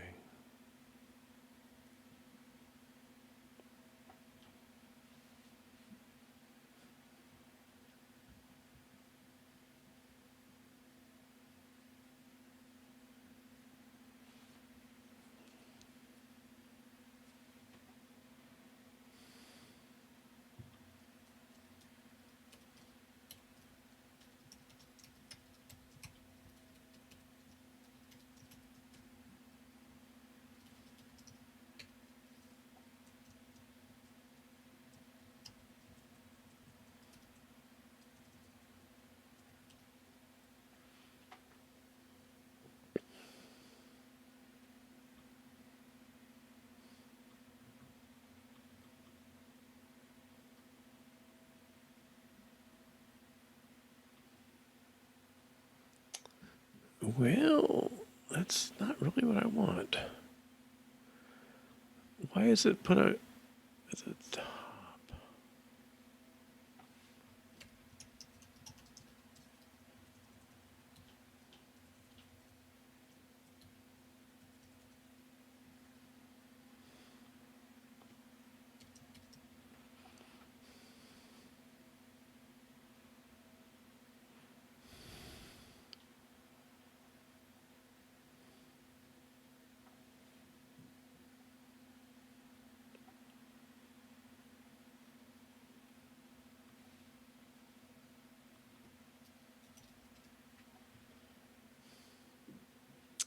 Okay, what is that called then?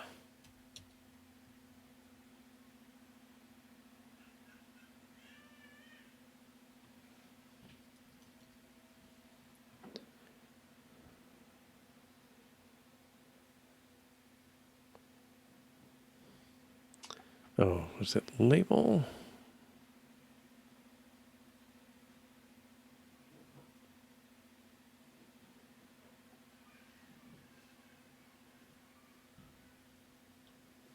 I guess I'll flip these.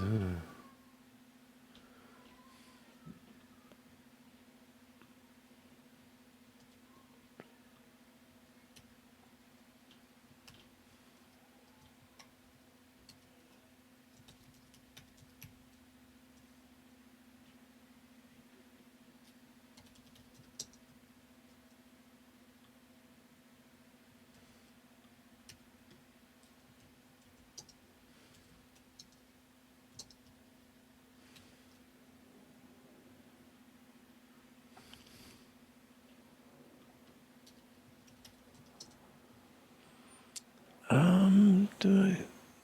Oh, I can't say system image. Okay.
Well, that's not helping at all.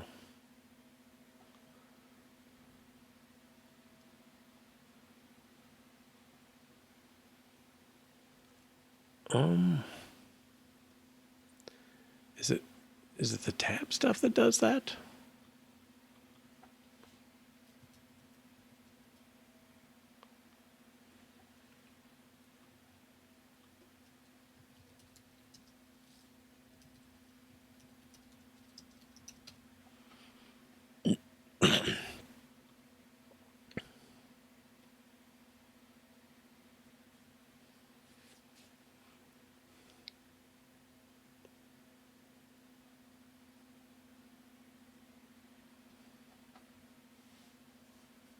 Yeah, but I got to put them on separate tabs, and I don't want them on separate tabs.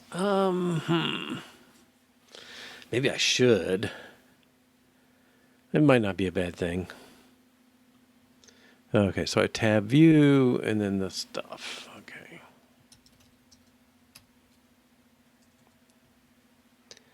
And the view is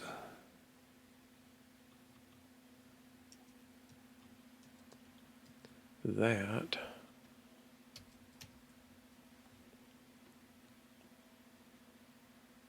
Dot tab item.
Well, that's not very big. That's weird.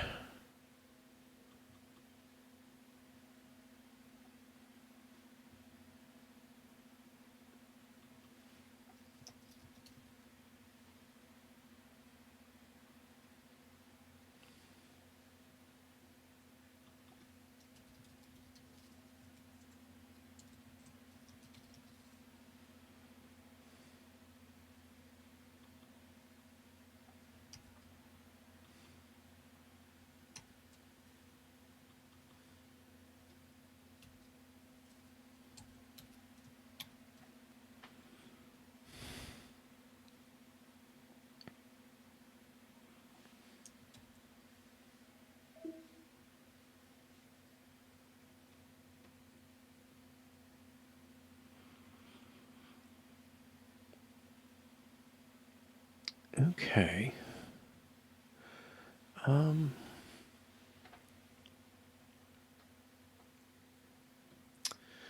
Well, I think, yeah, select photo. So I think the next step is we'll provide a select button in this view.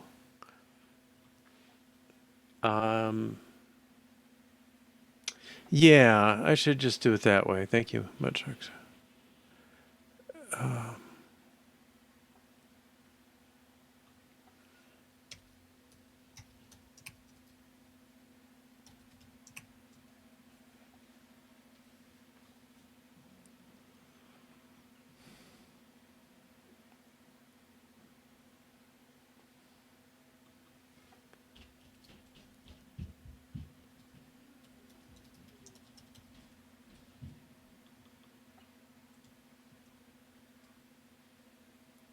don't know, is that making any difference?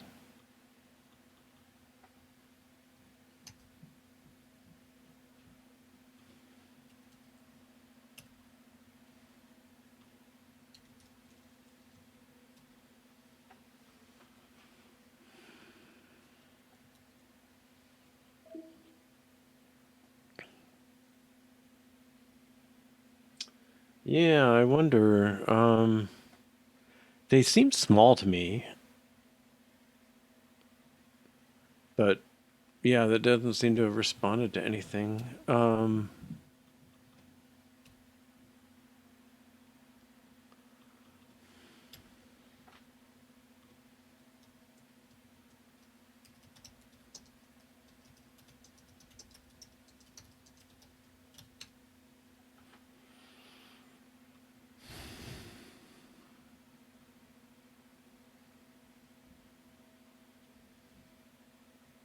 Oh, put it on the. Oh no, that's an image.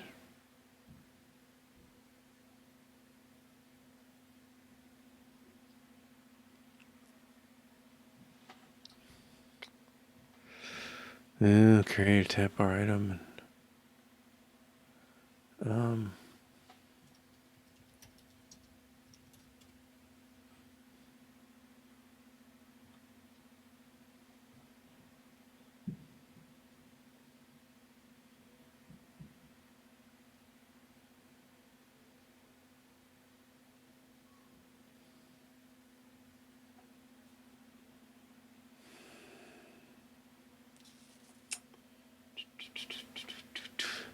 Yeah, I think I will. Well, let's try one as a button.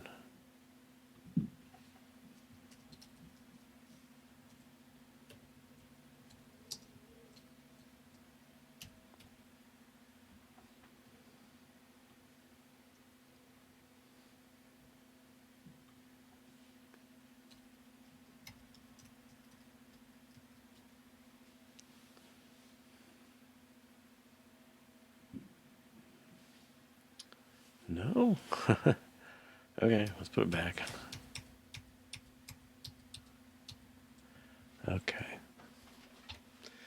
I think that'll hold us for now. I don't. There may be a better way to put the tab item there. Supposed to work with font only if the image is SVG. Huh. But you'd think system images were designed to do that, so they would be content. I mean, you'd think they would just follow it too. All right, I'm going to save that. I think rather than start the file selection stuff right now, we'll just put a placeholder button in there for that.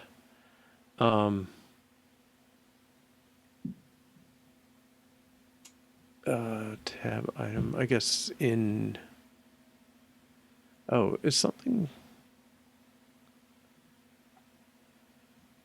I guess I'll just make this a VStack.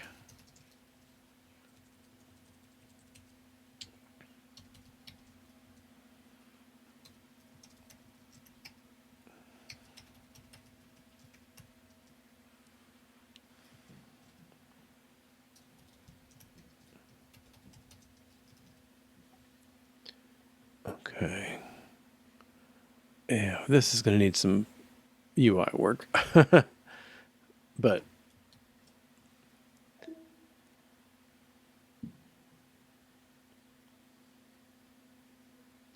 yeah, so I'll have to see about how that feels. But I think that's the next step is we want to hit select, have it open the standard photo dialog box, and let us pick a photo and see how that works. Yeah, custom tab view. Yeah, I thought there was a. Well, wait a minute. Let's. Anyway, I'm going to save the work for doing selection until next week, but let's take a look at recent Kilt Calc. I don't remember our buttons being so small. I know we have them. Oops. Let's run this. Yeah. I mean, I can definitely break them apart, right? Because I can do label can take a separate image and we can play with that. I just find it weird that it needs that. What's your problem?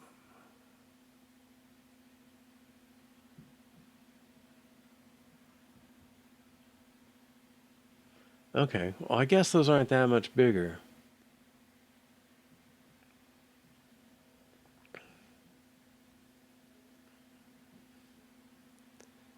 Let's, where is it?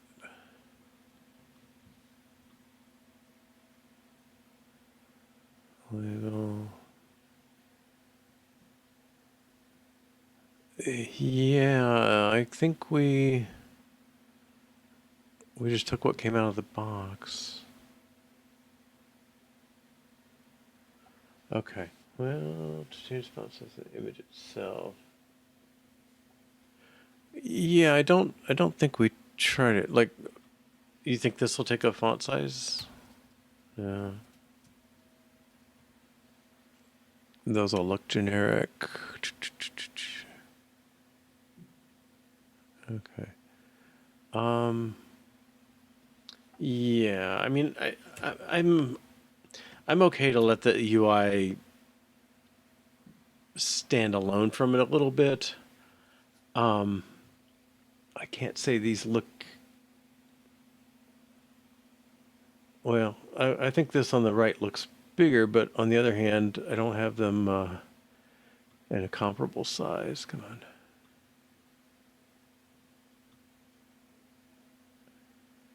Yeah, I think that's just a function of the size. I mean, an iPhone 15 is a pretty good sized phone, right? So, yeah,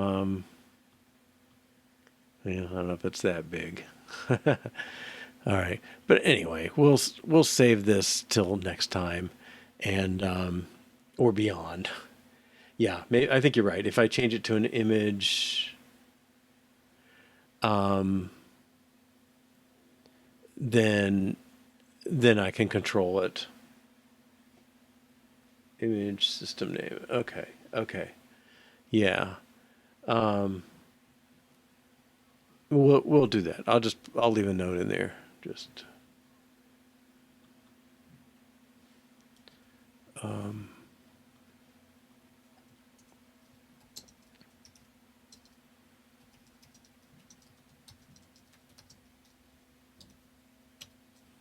Okay.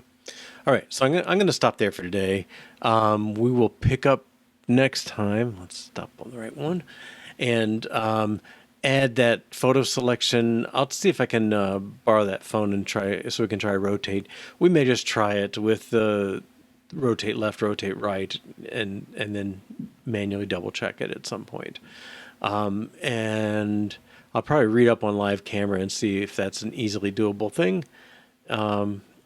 But yeah, so next week we'll work on that. So we'll work on selecting a photo. I think at that point you sort of have a version of something. You know, it's it's doing something as you rotate. If we put the rotation on the phone itself, I would call that kind of complete at that point. I mean, a version one complete. You know, you've got a selection you can make, choose the photo you want to look at, and then play around with it by rotating your phone and seeing what you get. And you get a pretty decent looking kaleidoscope, in my humble opinion, at this point. And then we'll add version 2, pick up the live camera if possible. Version 3, pick up the 3D shapes. All right. Well, thanks for joining this week. Let's see, AZL0257 and Sun Pity and the other folks Play One Game and others Scode from Code Rush. I appreciate you all coming and invite you all back for sure. Mudshark666, of course, as well. Thanks. And anybody else. Bye-bye.